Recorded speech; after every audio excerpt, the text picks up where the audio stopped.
আলমের সাথে সবার মিলে কিছু বোঝাপড়া শেষ করতে চায়। তার আগে ইয়ানা আলমকে কিছু খাবার খাইয়ে দিচ্ছে কঙ্কা।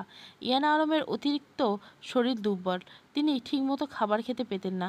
কঙ্কা যখন তাকে খাইয়ে দিচ্ছিল তিনি কান্না করে বলেন, তোদের যমজ বোনকে আমি তো আমার গর্বে রেখেছিলাম মা, তাহলে কোয়েল কেন এমন হলো বলতে পারিস? এতগুলো বছর যখনই আমার কাছে এসেছে শুধু ওই ওষুধ, সেই মূল পাতার খোঁজ করতে এসেছে, যে পাতা দিয়ে আমি একটা স্বল্প দামে ওষুধ বানাতে চেয়েছিলাম। সেই ওষুধ খেলে তার পার্শ্ব প্রতিক্রিয়া দেখা দিবে না, ওটাই আমার থেকে আদায় করেও ও বিষাক্ত দামি ওষুধ বানাতে চেয়েছে। আমি দেই নেই বলে আমাকে বাসি পচা খাবার দিত, আমাকে ওর গার্ড দিয়ে চাবুকের আঘাত করতো। এমনকি সেদিন রাতে এসে আমার কাছে জানায় ও নাকি নতুন ওষুধ আবিষ্কার করেছে, যেটা 2-1 মধ্যে হাসপাতাল ছড়িয়ে দিবে। আমি ওকে বিশ্বাস করিনি, তাই পাতার নামটা বলিনি। কঙ্কা তার মায়ের মুখটা মুছে দিয়ে বলল, কোয়েল সেদিন সত্যিটা বলেছিল মা, ও সত্যি সত্যি বিষাক্ত ওষুধ, যেটা সেবন করার ফলে ক্ষণিকের সুস্থতা উপলব্ধি করে ধীরে ধীরে নিস্তেজ হয়ে যাওয়ার এমনভাবে আবিষ্কার করেছে। অলরেডি ওই ওষুধ হাসপাতালে দিয়েছে জানো মা। ওরা ইচ্ছে করে শাহ পরিবারের ইমেজ নষ্ট করতে কলেজে আগুন লাগিয়ে দিয়েছিল, যাতে করে সকল অভিভাবক ছাত্রছাত্রীরা কলেজের মাধ্যমে নির্দিষ্ট হাসপাতালে যেতে পারে এবং তাদের শরীরে ওষুধের মাত্রা গেলে সাথে সাথে অসুস্থ হয়ে যাবে। কিন্তু এরপর তো ওদের মধ্যে আলাদা ভাইরাস দেখা দিল। ভাগ্য ভালো, আবাইশাহ এবং রিজভী আঙ্কেল মিলে মিস্টার ড্যানিয়েলকে খুঁজে পেয়েছেন। ওনারা কালকে দেশে আসবেন, তার আগে আমি কোয়েলকে ইচ্ছে করে সরিয়ে দিছি।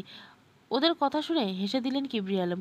তিরস্কারের সাথে বললেন, ওই ড্যানিয়েল এসে কিচ্ছু করতে পারবে না, কারণ ওকে তো চোরের তকমা লাগিয়ে দেশ ছাড়া করেছিলাম। ফার্মাসিস্টের একটা লোকও ওকে গ্রহণ করবে না।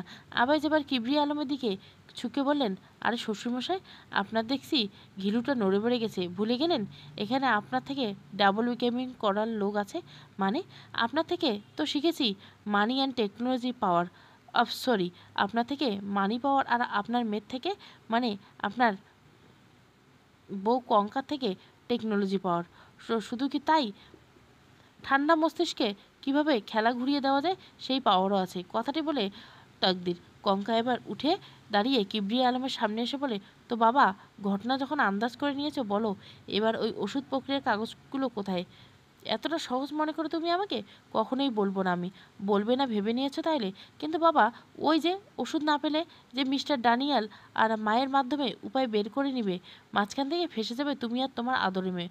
ভালো করে দেখে রাখো, তোমাদের সামনে কিন্তু সে দাঁড়িয়ে আছে, সে তোমাদের খেলা পাল্টে দিতে পারে। আর মিস্টার ড্যানিয়েল আসলে নিশ্চয় আব্রাহামকে নিয়ে আর কোনো অজুহাত দিতে পারবে না।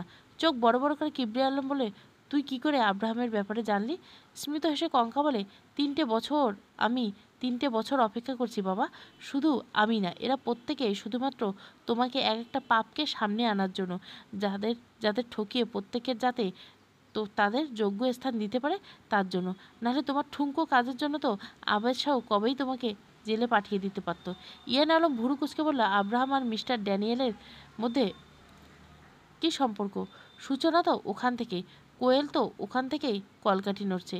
আমাকে খোলসা করে বলো, 3 বছর আগে আমাদের পড়াশোনার শেষ সময়, তখন পরীক্ষা দেওয়ার পর আমার আর তাকদিরের উদ্দেশ্য ছিল চাকরি করা। কোয়েল তখন ফার্মাসিস্ট কোর্সে ব্যস্ত, আর বাবার আহ্লাদি কন্যা হয় পার্টি ড্রিঙ্ক মস্তি নিয়েই ব্যস্ত।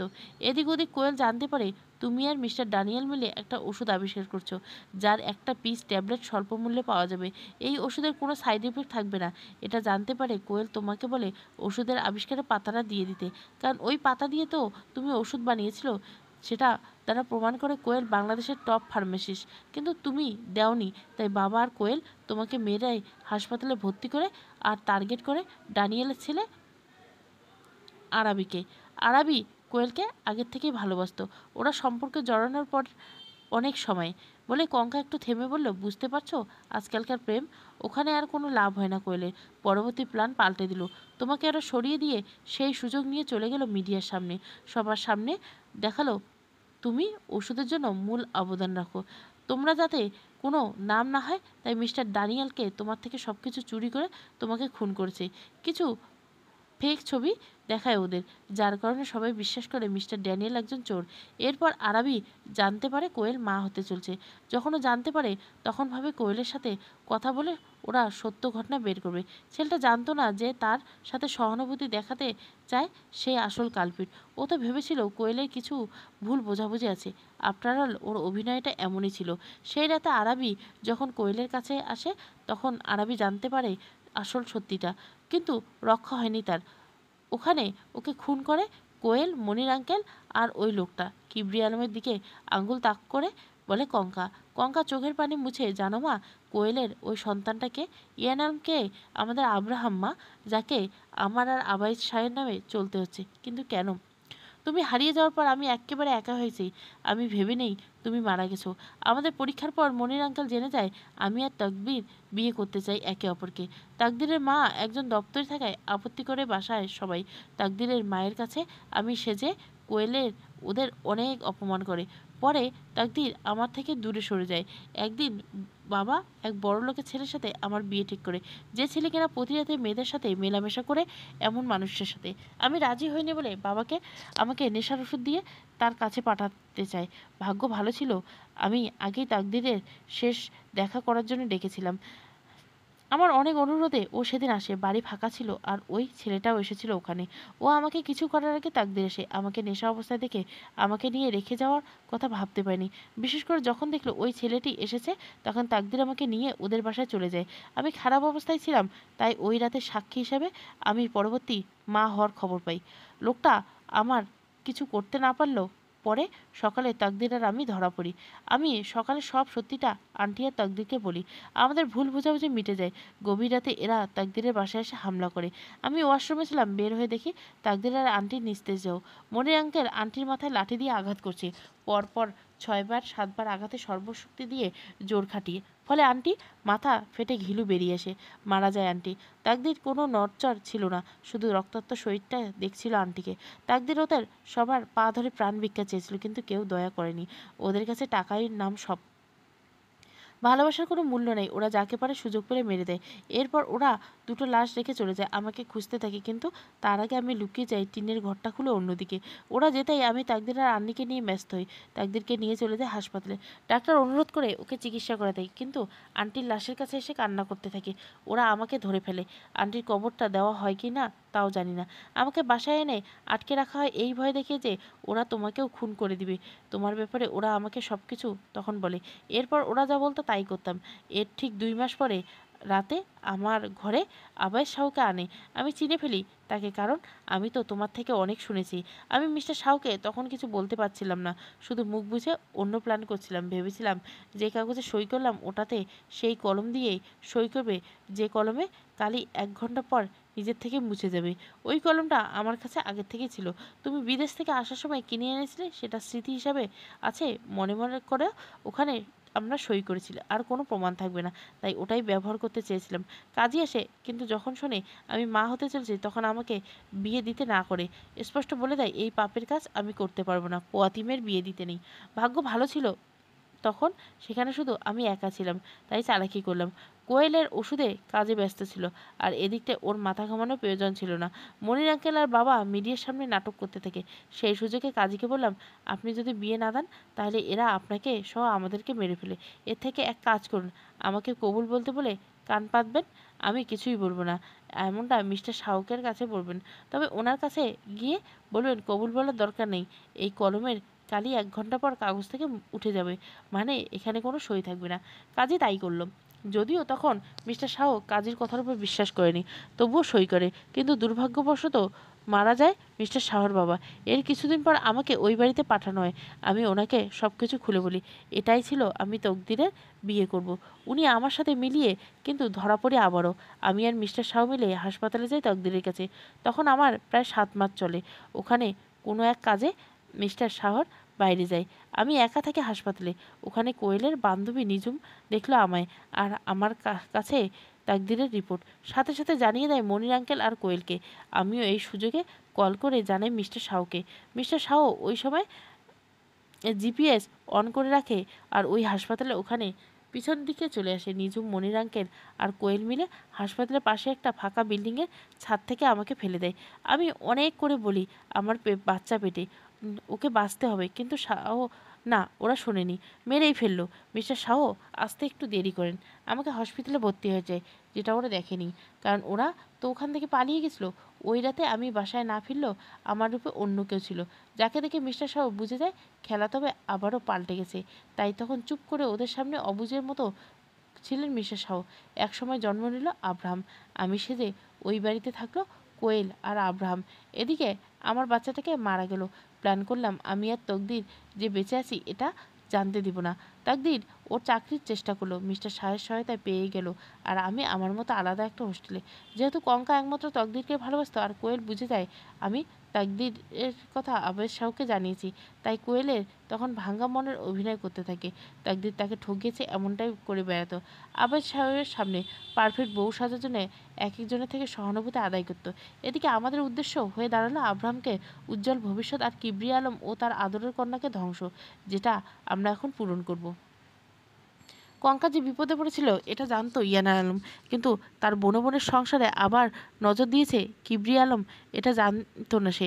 চোখ থেকে পানি বের করে বললেন, আমার ছোট বোনের দিকে তোমার একটা কুনজর আছে, এটা জানতাম, কিন্তু তাই বলে তুমি পুরো পরিবারকে টার্গেট করবে? অবশ্য কাকে কি বলছি আমি, তুমি তো তোমার বউ সন্তানকেও ছাড় দেওয়া নেই। এখন তার দিন শেষ আন্টি, আজ থেকে পৃথিবী থেকে বিদায় নেবে। কথাটা বলে ওঠে আবাইস, যেটা শুনে কিবরিয়া আলম বিশ্রী একটা হাসি দেয়। ভুলে যেও না আমার আরও একটা উদ্দেশ্য আছে, যেটা একদম ভালোভাবে পূরণ করতে পেরেছি। সে তোমার ক্ষতি করতে চাইলেও ক্ষতি তো তোমারই হবে। আবাইস কথাটা পাত্তা দিল না। শুধু আবাইসে না, কঙ্কা তাকদির এরা কেউ পাত্তা দিল না। কিন্তু ইয়ানা আলম যেন কিছু বুঝতে পারলেন না, শুধু এটুকু বুঝলেন যাই করুক তার বোনকে নিয়ে করতে চাই, কারণ শাহবাড়িতে তার বোন আছে, সে প্যারালাইজড হয়েছে, তার আর কি ক্ষতি করবে এই লোকটা।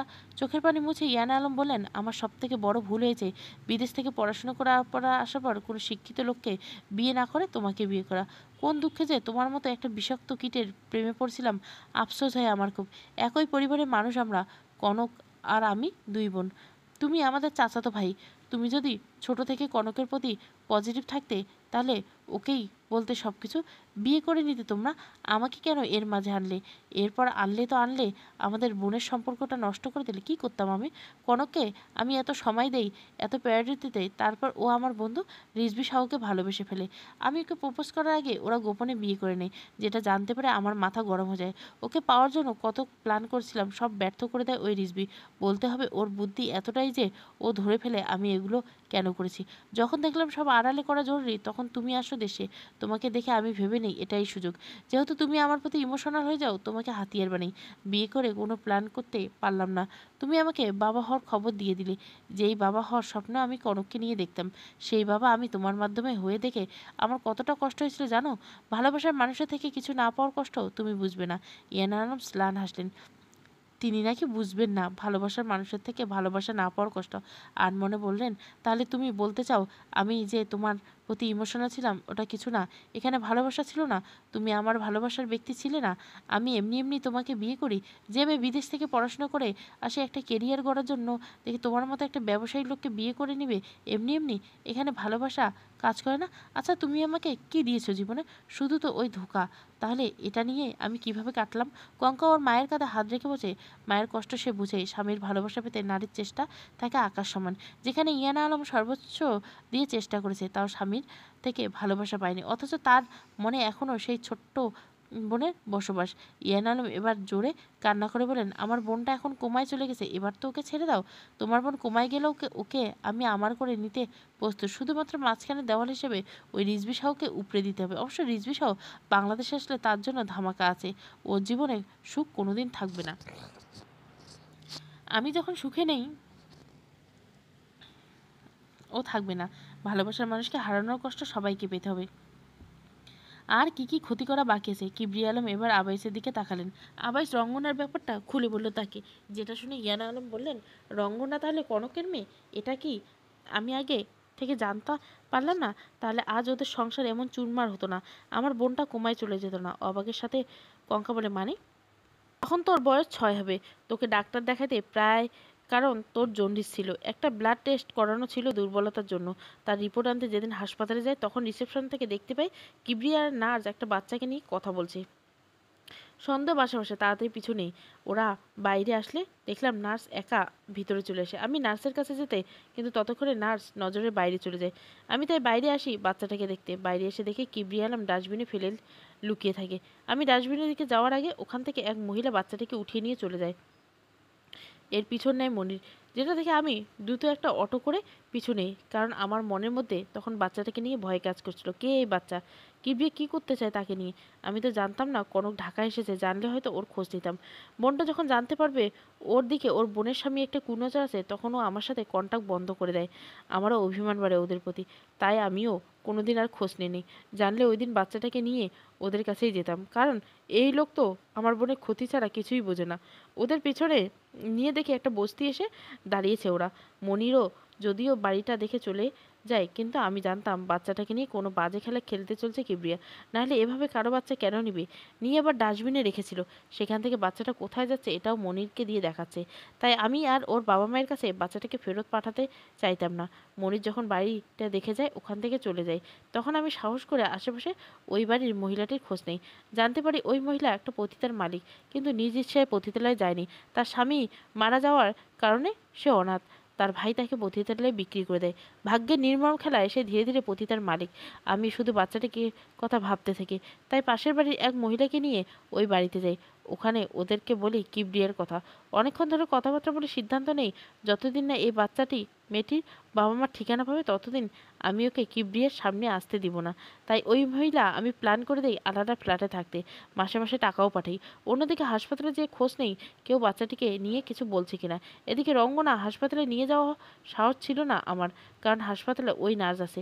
ওকে আমি পুলিশে ধরিয়ে দেই কিন্তু ছাড়া পায়। প্রমাণ ছাড়া কি আর দুনিয়া চলে? এদিকে পতিতার ওই মালিকিন ধীরে ধীরে সন্তানটার টান অনুভব করে রঙ্গনার প্রতি। অন্যদিকে আমার সাথে কনকের কোনো কথাবার্তা হয় না। এর কয়েক বছর পর মনির থেকে খোঁজ পেলাম কনক কুমায়। আমি যদি তখন অভিমান না রেখে ওর খোঁজ খবর রাখতাম তাহলে আজ ওর মেয়েটা পতিতা হতো না, আর না কমায় যেত, আর না জঘন্য লোকটার উদ্দেশ্য হাসিল হতো। আমি সব ঠিক করেও করতে পারিনি এমন একটা লোককে ভালোবেসে যে কিনা প্রত্যেকটা মানুষের জীবনে বিষ। আমি রঙ্গনের বাবা মায়ের খোঁজ নেওয়ার চেষ্টা করছি অনেকবার, কিন্তু কে বাবা মা এটা জানার সাহস হয়নি। মেয়েটার ভাগ্য এতটাই খারাপ যে ওকে সাহায্য করতে গিয়ে আমি সাহায্য করতে পারিনি। কঙ্কা ওর মায়ের চোখের পানি মুছে দিল। এদিকে আবাসাও ওকে পাওয়ার সাথে সাথে আলাদা ফ্ল্যাটে রাখে। জানো মা, রঙ্গনাকে কতটা ভালোবাসে এই লোকটা। রঙ্গনা অনেক দুষ্টু কিন্তু গম্ভীর।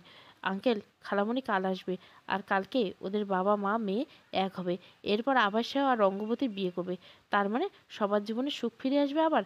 আর কোনো বাধা সৃষ্টি হবে আমার বোনটা সুখ পাবে। হ্যাঁ মা। ওদের কথার মাঝে বাধা গিয়ে দাঁড়ায় কিবরিয়া আলম। এতটা সহজ না, কারণ খেলা আমি আজকেও পাল্টে দিয়েছি। যদি আমি ভেবেছিলাম তুমি কোয়েল তাই সারপ্রাইজ দিতে এমনটা করি, কিন্তু কঙ্কা হয়ে আমার অপকারে আসনি। আজ যদি আমি মরে যাই এটা জেনে মারা যাব যে আমার কাজ হাসিল করতে পেরেছি। কি করেছে তুমি? যেটা আমি করে থাকি তোমাকে কেন বলবো? আমার কাজ ওই রিজভি সহ ও তার পরিবারকে ধ্বংস করা। কনক যখন আমার হয়নি, কনক কারো হতে পারে না। না ও সুখে থাকবে না ওর মেয়ে। ওই দিন আমি রঙ্গনাকে খুন করতে চেয়েছিলাম, কিন্তু যখন দেখলাম ওকে এক পতিতা নিয়ে গেছে তখন আমি সিদ্ধান্ত পাল্টাই। 2 দিন পর পর কোথায় যেত খোঁজই পাইনি, কিন্তু যখন খোঁজ পাই একটু দেরি হয়ে গেল। ওর খোঁজ পেলে বাচ্চাটার খোঁজ পাওয়া গেল না। তুই যে এর পিছনে কলকাঠি নাড়ছ জানলে তোমাকে আগেই শেষ করতাম। যখন জানলাম ওই রিজভি সাহের মেয়েকে নিয়ে আলাদা ফ্ল্যাটে ভালো পরিবেশে রাখছে আমার মাথা গরম হয়। কোথায় ভাবলাম কাছে থাকবে, হবে না, ওই মেয়ে কিনা পড়াশোনা করবে। তখন আমি লোক লাগিয়ে দিলাম কলেজের প্রতিবেশীদের কানে। ইনফ্যাক্ট পতিতালয়ের 2টি মেয়েকে টাকা দিয়ে রঙ্গনাকে করাই। এমনভাবে করাই যেন ওকে সবাই বলবে যে ও পতিতা। হয়েছিল তাই, কিন্তু মির্জাফর হলো মনির। ও টাকার পাল্লা ভারী দেখে চলে গেল আবাইসের দিকে, বলে দিল সব কিছু। আর আবাইস ওকে নিয়ে আলাদা থাকতে শুরু করলো। তবে এখন আমি যে চাল চেলেছি এটা তো বলবো না, এটা তোমরা দেখতে পাবে। কঙ্কা আর ইয়ানা আলম ভয় পেয়ে আবাইসকে বলেন, এই লোকের কথায় ঘাবড়ে গেলে চলবে না। এই লোকের যতটা চাল চালে চালুক আমাদের সামনে নিতে হবে। আপাতত ওনার থেকে আমার যে কথাগুলো শুনলো তার প্রমাণ রেকর্ড করেছি, এটাই তো আমাদের ইনাফ। কিবরিয়া আলম অবাক হয়। পেছন থেকে ক্যামেরা হাতে বের হয় আরিফ। সব কিছু রেকর্ড করেছি ভাই, বরাবরের মতো সুন্দর করে করব। রঙ্গনা হয়েছিল এটা কেউ জানবে না, শুধু কলেজের রিভিউয়ার লোকে ভুল ভাঙবে। আপনারা শাহ পরিবারের মেয়ে পরিবারে ফিরে আসবে। এরপর তাকদির বলে ওঠে, মিস্টার ড্যানিয়েল ও আঙ্কেল আন্টি প্লেনে উঠেছে মাত্র। আমরা আমাদের কাজ শেষ করে দেই এই পাপের রাজ্য। যেহেতু রঙ্গনা আর কলঙ্কিত থাকবে না সমাজের কাছে, আর কনক আন্টিও দেশে ফিরে স্বামী সন্তান নিয়ে সুখে থাকবে। বলে একটা কেরোসিনের বোতল চারিপাশে ছিটিয়ে দিল তাকদীর। আর আমার মা আর আমার অনাগত সন্তানকে খুন করার জন্য আমি আপনাকে ছেড়ে দিব না কিবরিয়া আলম। মৃত্যুর পর লোকজন আপনাকে ঘৃণা করবে সেই ব্যবস্থা করব। আমার চোখের সামনে এখনও ভেসে আসে আমার মায়ের লাশ, যার মাথার আঘাতের করে আপনারা ঘিলু পর্যন্ত বের করে নিয়েছেন। কঙ্কা একটা বোতল নিয়ে চারিদিকে কেরোসিন ছিটিয়ে থাকে। আমার মাকে খুন করতে চাও? আমাকে জোর করে নষ্ট করতে চাও? সন্তানকে খুন করার জন্য তুমি ছাড় পাবে না বাবা। তোমাকে বাবা বলতে আমার ঘৃণা লাগে। আবার চারিপাশে কেরোসিন ছিটিয়ে বলে, আপনি শুধু আমাকে অপমান করেননি, আমার পুরো পরিবারকে সবার সামনে নিচু করেছেন। আপনি ওখানেই থেমে থাকেননি। আমার কাকাজানকে ঢাকায় আনার জন্য আমার বাবার হাতে কোণের সেলাইনের মাঝে পয়জন দিয়েছেন আপনি, যেটার জন্য আমার বাবা ওই দিন মারা যায়। আমার জীবনটা নিমিষে শেষ করে দেন আপনি। আপনাকে শাস্তি ভোগ করতে হবে। তিলে তিলে আগুনে পুড়ে মারবেন আপনি। সব দিক থেকে আরিফ দিয়াশালাই এগিয়ে দিলেন আবাইসের দিকে। আবাইস দিয়াশালাই একটা কাঠিতে আগুন জ্বালাতে লাফাতে থাকলো রিবরি আলম। আবাইসের চোখের সামনে ভেসে উঠল নিজের বাবার লাশ। কানে ভেসে আসছে মনিরের কথা। কঙ্কাদের বাড়ি থেকে আসার পর নাকি কিবরি আলম চলে যায় হাসপাতালে। সেখানে স্যালাইনের ভিতর বিষ দেয়। সেটা ধীরে ধীরে শরীরের ভিতরে কাজ করতে থাকে। তিনি দ্রুত নিঃশ্বাস নিতে থাকেন। মারা যাওয়ার আগে পরিবারের লোকজন সেখানে উপস্থিত ছিল। শুধু ছিল না আবাইস, শুধু তার বাবা বলেছিল, আমার আব্বাজান কই? আমার আব্বাজান কোনো দোষ করেনি। পুরো দুনিয়া ভুল বুঝলো, বাবা তার ছেলেকে ঠিক চেনে। বাবার ভুল হয় না, আমার ছেলে, আমার আব্বা দোষ নেই, ও নির্দোষ, ওকে বাঁচাও। এমন আহাজারি করতে করতে তিনি ওখানেই শেষ নিঃশ্বাস ত্যাগ করেছেন। আবার চোখ পানি জেলে জ্বলন্ত দিয়াশালাই ছুড়ে দিল কিবরিয়া আলমের দিকে। চারপাশে আগুন জ্বলতে শুরু করলো। আবাই সহ সবাই মিলে দেখছে কিবরিয়া আলমকে। যতই নোংরা লোক হোক না কেন তার বাবা, তাই কিছুটা কষ্ট হচ্ছে কঙ্কা নিজের। মায়ের হাত ধরে না আঁকড়ে। তারপর 4-5 জন মিলে বাইরে চলে যায়। অনেকটা দূরে যেয়ে দাঁড়ালো 4-5 জন। এর মাঝে পুরো গোডাউন দাউ দাউ করে জ্বলল। তাকদীর এটা দেখে বলে, কিছু পাপের বিনাশ আইন দ্বারা হয় না। আমি নিজেও আইনের লোক হয়ে এটার প্রমাণ। তাই তো আজ তার বিনাশটা ভিন্ন হতে এলো। কঙ্কা জানে, ওর মায়ের মন জানে কি হচ্ছে। যতই হোক বাবাকে তো ভালোবাসতো, স্বামী ছিল তার। শাস্তি না হয় দিল সচকে, কিন্তু মনটা তো নির্লজ্জ, তাকে কখনোই বাধা দেওয়া যায়? আজকের গভীর রাত হওয়ার পর তাকদীরের ফ্ল্যাটে সবাই চারিদিকে চলে আসলো। আবার চলে আসে রঙ্গনার ফ্ল্যাটে। রঙ্গনা কোনো কথা বলছে না, একদম চুপ হয়ে বসেছে। আবার রঙ্গনার চোখ মুখ দেখে বলে, শরীর খারাপ তো? এবার না। এমন শুকনো লাগছে কেন মুখটা? আবাইসের এমন প্রশ্ন করে রঙ্গনা কপালে হাত রাখলো। সাথে সাথে হাতটা সরিয়ে দিল রঙ্গনা। কপালে হাত দেওয়ার সময় আবাইস অনুভব করলো রঙ্গনার জ্বর এসে। মেয়েটার কপাল প্রচণ্ড গরম আছে। আবার চিন্তিত হয়ে বলেন, আমাকে জানাও নাই কেন তোমার জ্বর? জানলে বুঝি বউ রেখে আরেক নারীর কাছে আসতেন? রঙ্গনা, ওসব কথা বাদ দাও, আগে তোমার চিৎকার করা প্রয়োজন। আমাকে আপনি ছেড়ে দিন, আমাকে আমার মতো করে বাঁচতে দিন, তাহলে আমি ভালো থাকবো, সুস্থ থাকবো। জ্বরের ঘরে কি উল্টোপাল্টা বলছো তুমি? না, আমি একদম ঠিক কথা বলছি। আমি আপনাকে সহ্য করতে পারছি না। এক রাতে কি এমন করেছি আমি? কেন এমন করছে আমার সাথে? আপনি শুধু করেননি, শুধু বলবো আমাকে মুক্তি দিন, আমি আপনাকে সহ্য করতে পারছি না।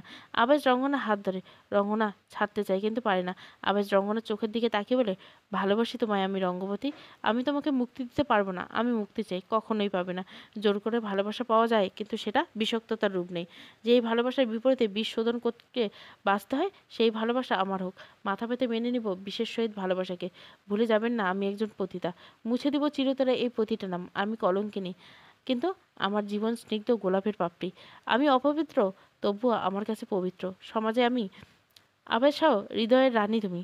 আমাদের মিলন না হলেই মঙ্গল। তুমি আমার জীবন থেকে চলে গেলে ঘটিয়ে আমার অমঙ্গল। আপনি কেন বুঝতে চাচ্ছেন না? তুমি পাশে থেকে যাও, আমি সবটুকু বুঝে নেব। এটা হয় না, সব হয়। শুধু অপেক্ষা করো কিছু সময়ের। রঙ্গন আবার ধাক্কা দিয়ে সরিয়ে দিল আবাসকে। চিল্লিয়ে বলল, আপনার বউ বাচ্চা আছে মিস্টার সাহু? ও আমার বউ না, আব্রাহাম আমার সন্তান না। হ্যাঁ, আমি ওর দায়িত্ব নিতে চাচ্ছি, কিন্তু এর মানে এই না যে আমি বায়োলজিক্যালি বাবা। কঙ্কাও আমার বউ না। ও আর কিছু বলতে না চেয়েও রঙ্গনা জোরে চিল্লিয়ে বলল, ব্যাস, আর একটাও মিথ্যে বলবে না। আমি মিথ্যে বলছি তা নয় তো কি? একটা সম্পর্ক নষ্ট করতে আপনার কয়েকটা মিথ্যেই যথেষ্ট। আপনি কি ভাবেন মেয়েদের মন নরম? ওদেরকে ইনিয়ে বিনিয়ে ভালোবাসা দেখিয়ে মিথ্যে বোঝালে ওরা বুঝে যাবে? আপনার মতো মানুষ এসব ছলনার জন্য ভেঙে যায় স্বামী স্ত্রীর সুন্দর সংসার। মাঝখান থেকে যারা আপনাদের পাতানো ফাঁদে পা দেয়, তারা হয়ে যায় নোংরা। আপনাদের ছেলে নিয়ে কেউ কখনো আঙ্গুল তুলে কথা বলবে না, কিন্তু আমাদের নিয়ে বলবে। আপনি আজ পরকীয়ায় লিপ্ত হলে সমাজ আপনাদের দিকে না, আমার দিকে আক্রমণ করবে, পাপ করবো দুজনে, পাপই হবো আমি একাই। এটাই তো আপনার পুরুষেরা চান না?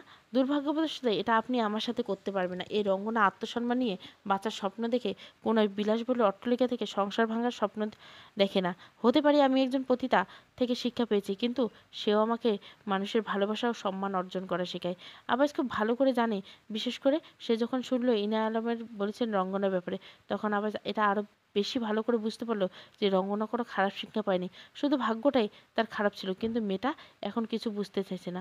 ভাগ্যের কাছে নির্মম অত্যাচার পেয়ে এখন মুখ ফিরিয়ে নিচ্ছে ভালোবাসার ব্যক্তির কাছে।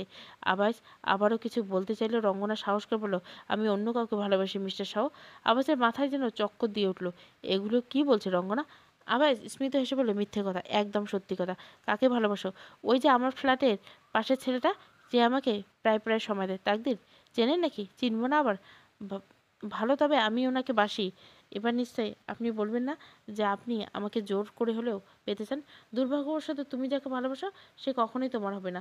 তোমার জন্য ডাক্তার পাঠানো হবে। আমি আসছি। আবার চোখের পানি মুছে বের হয়ে দেখতে পেল ইনায়া আলমকে। ইনায়া আলম এসেছিল বোনের মেয়েটাকে এক পলক নিজের চোখে দেখতে, কিন্তু এসেই দেখে নিজের মেয়ের ভালোবাসার মানুষের নামে এমন কথা শুনে থমকে গেলেন। তাকদীর রঙ্গনাকে ভালোবাসে, তাহলে তো মেয়েটা আবারও আঘাত পাবে। আবার ইনায়া আলমের মুখের দিকে চেয়ে রইলেন। আপাতত যাওয়ার দরকার নেই, আজ রাতে ওকে বাসায় নিয়ে যাব আমি, তখন সপরিবারে কথা হবে। রাজি হলো ইয়ানা আলম। চলে আসলেন তাকদীরের ফ্ল্যাটের দিকে। রঙ্গনা ব্যালকনিতে বসে আছে, ওখানে দাঁড়িয়ে আকাশটা দেখতে থাকলো। আকাশের দিকে তাকিয়ে ভালোবাসা নিয়ে আজ মিথ্যে কথা বলতে হলো। আমি এক অভাগী, যেখানে মিথ্যে দিয়ে আর এক সংসার বাঁচাতে দেয়। তখনই আকাশে শোষো করে একটা প্লেন চলে গেল। প্লেনের দিকে তাকিয়ে আছে রঙ্গনা, হাত দিয়ে ইশারা করে ছোটবেলার মতো বিদায় জানাচ্ছে।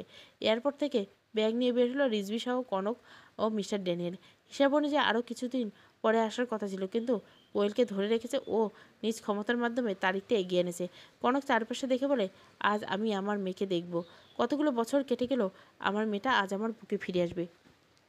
রিজভী সাহ নিজের আলতো হাসলেন। মেয়ের কথা জানা মাত্রই দেশে আসার প্রস্তুতি নিতে থাকেন তিনি। হাতে থাকার উপর মহলের লোকদের ধরে দ্রুত পেরেছেন, সব কিছুর ব্যবস্থা করেছেন। আজকে রাতে মেয়েকে নিয়ে শাহবাড়িতে আসবে আবেশ।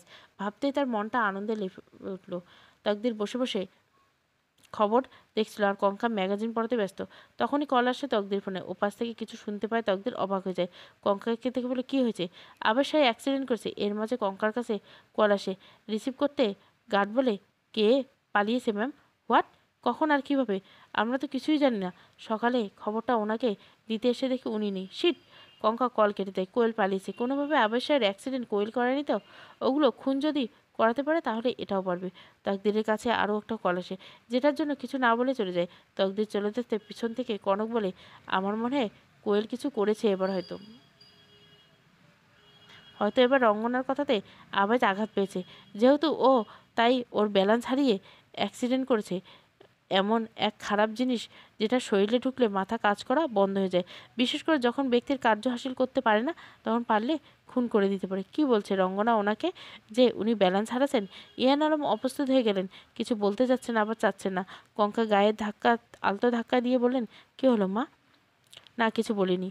মা, আমাকে মুখ খুলো, সব কিছু বলো। না জানলে সাহায্য করবো কিভাবে? পরিস্থিতি যেমনই হোক সামলাতে হবে।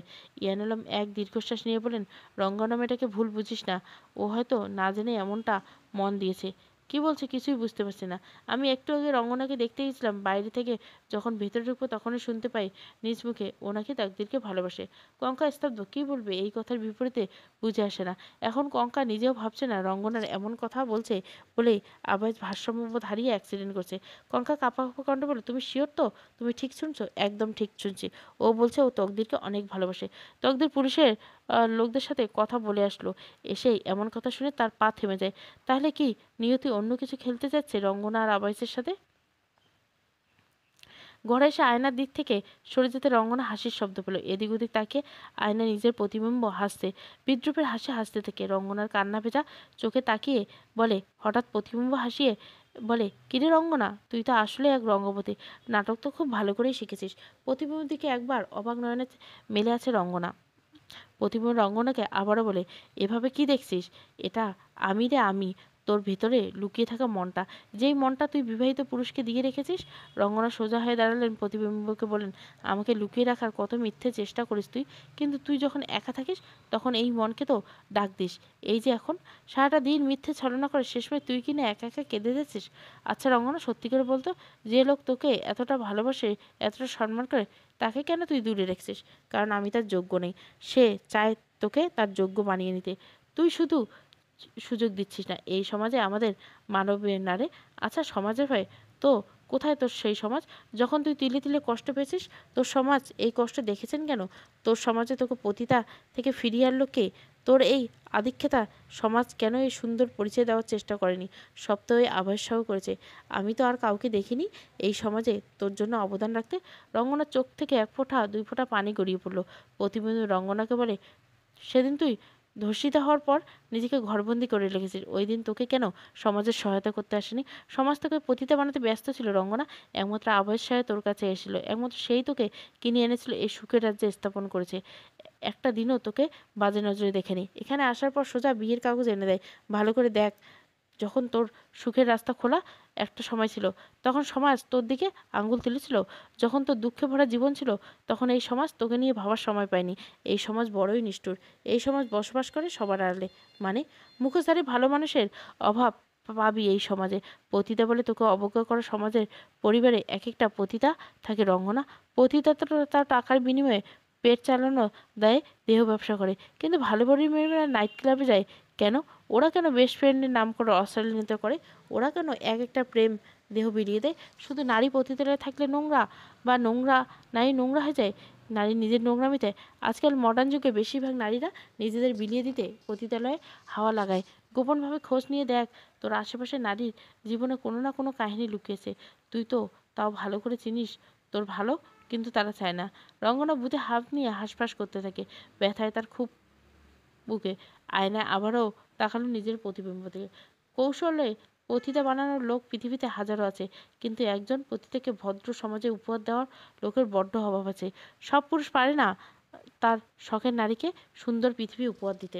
কি হবে এই ভালোবাসা দিয়ে, যেটা দ্বারা হাজারো তছনছ আছে? কে তছনছ হয়ে যাচ্ছে এটা তোকে দেখতে পাচ্ছি না? একটু স্বার্থপর হ রঙ্গনা। তোকে এভাবে বিনা স্বার্থে দেখতে দেখতে লোকে ঠকিয়ে দিচ্ছে। স্বার্থপর হতে নেই, পারছি না আমি। আমি সহায়তা করব। আমাকে তোর থেকে জাগ্রত কর। আমার থেকে কথা সরিয়ে দিস না তোর মন থেকে। এখনো সুযোগ আছে তোর কাছে। আবার সাইকে তুই ভালোবাসিস, সেটা স্বীকার করে নে। তাহলে কঙ্কার কি হবে? আব্রাহামের কি দোষ? ওদের কথা ভাবলে তুই নিজের কথা কখন ভাববি? তোর কি সুখ পাওয়ার অধিকার নেই? সে তোকে সুখ দিতে চায়, আর হাতটা দূরে ঠেলে সব থেকে বড় বোকামি করছিস তুই। তোর উচিত তাকে আঁকড়ে রাখা, যে তোকে ভালোবাসে, আর তুইও তাকে ভালোবাসে। পারছি না আমি, পারতে হবে। আমার কথা ভেবে দেখ। আবাই শাহকে বলে দে, তুই তকদিরকে না, তুই ভালোবাসিস যে তোকে আঁকড়ে রেখেছে সর্বদা। তাকদিরের কথাটা যে মিথ্যে, ওটা ওনাকে বলে দে। বলে দে, ভালোবাসি আপনাকে আবাই শাহ, অনেক অনেক অনেক বেশি ভালোবাসি। এই স্নেহমাখা যত্নে কখন যে আপনাকে ভালোবেসে ফেলেছি জানি না, কিন্তু ভালোবাসি। এটা স্বীকার কর। তুই সুখে থাকবি, তোর জীবন পাল্টে যাবে। এটাই তো তুই চাস। তোর অধিকার পাবে, সুখে থাকবে। তুই এবার স্বার্থপর হবি। এবার স্বার্থপর না হলে মানাবে না।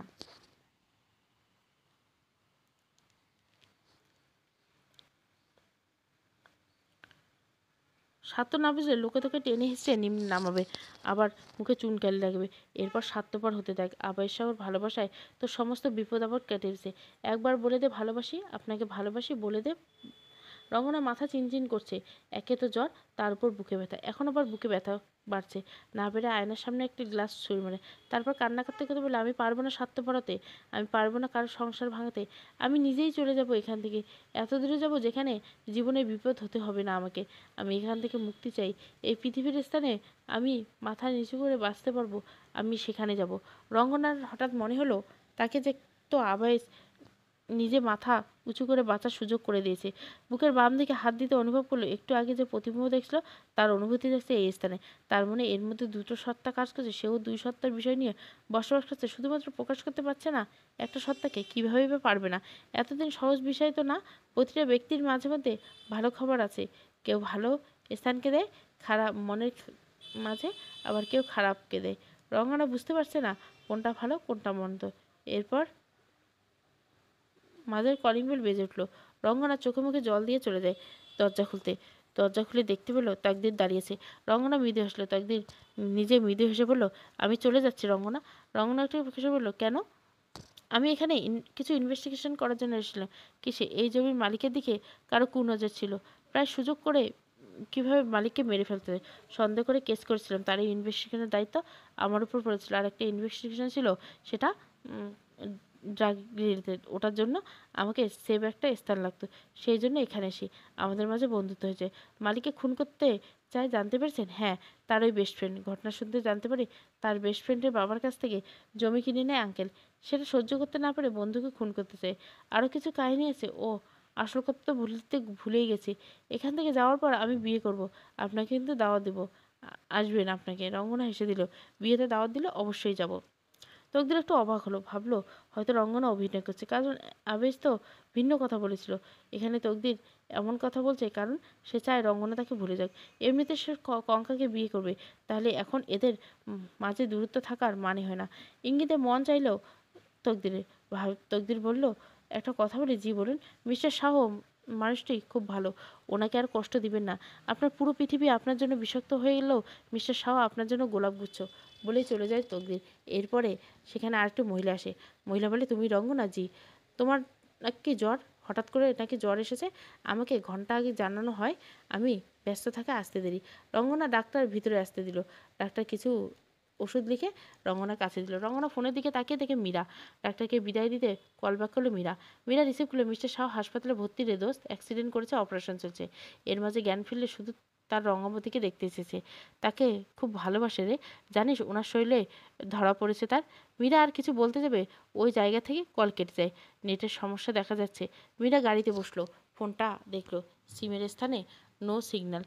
পাশে বসে থাকা হামিদ বলে, এই এলাকায় নেট পায় না। মীরা উপায় না পেয়ে মেসেজ দিল, আবাস শাহের অপারেশন করে শরীর থেকে বিষাক্ত প্রতিক্রিয়া সরিয়ে তোলা হবে। আজ রাতেই চলে আসবো আমরা, তুই রেডি থাকিস।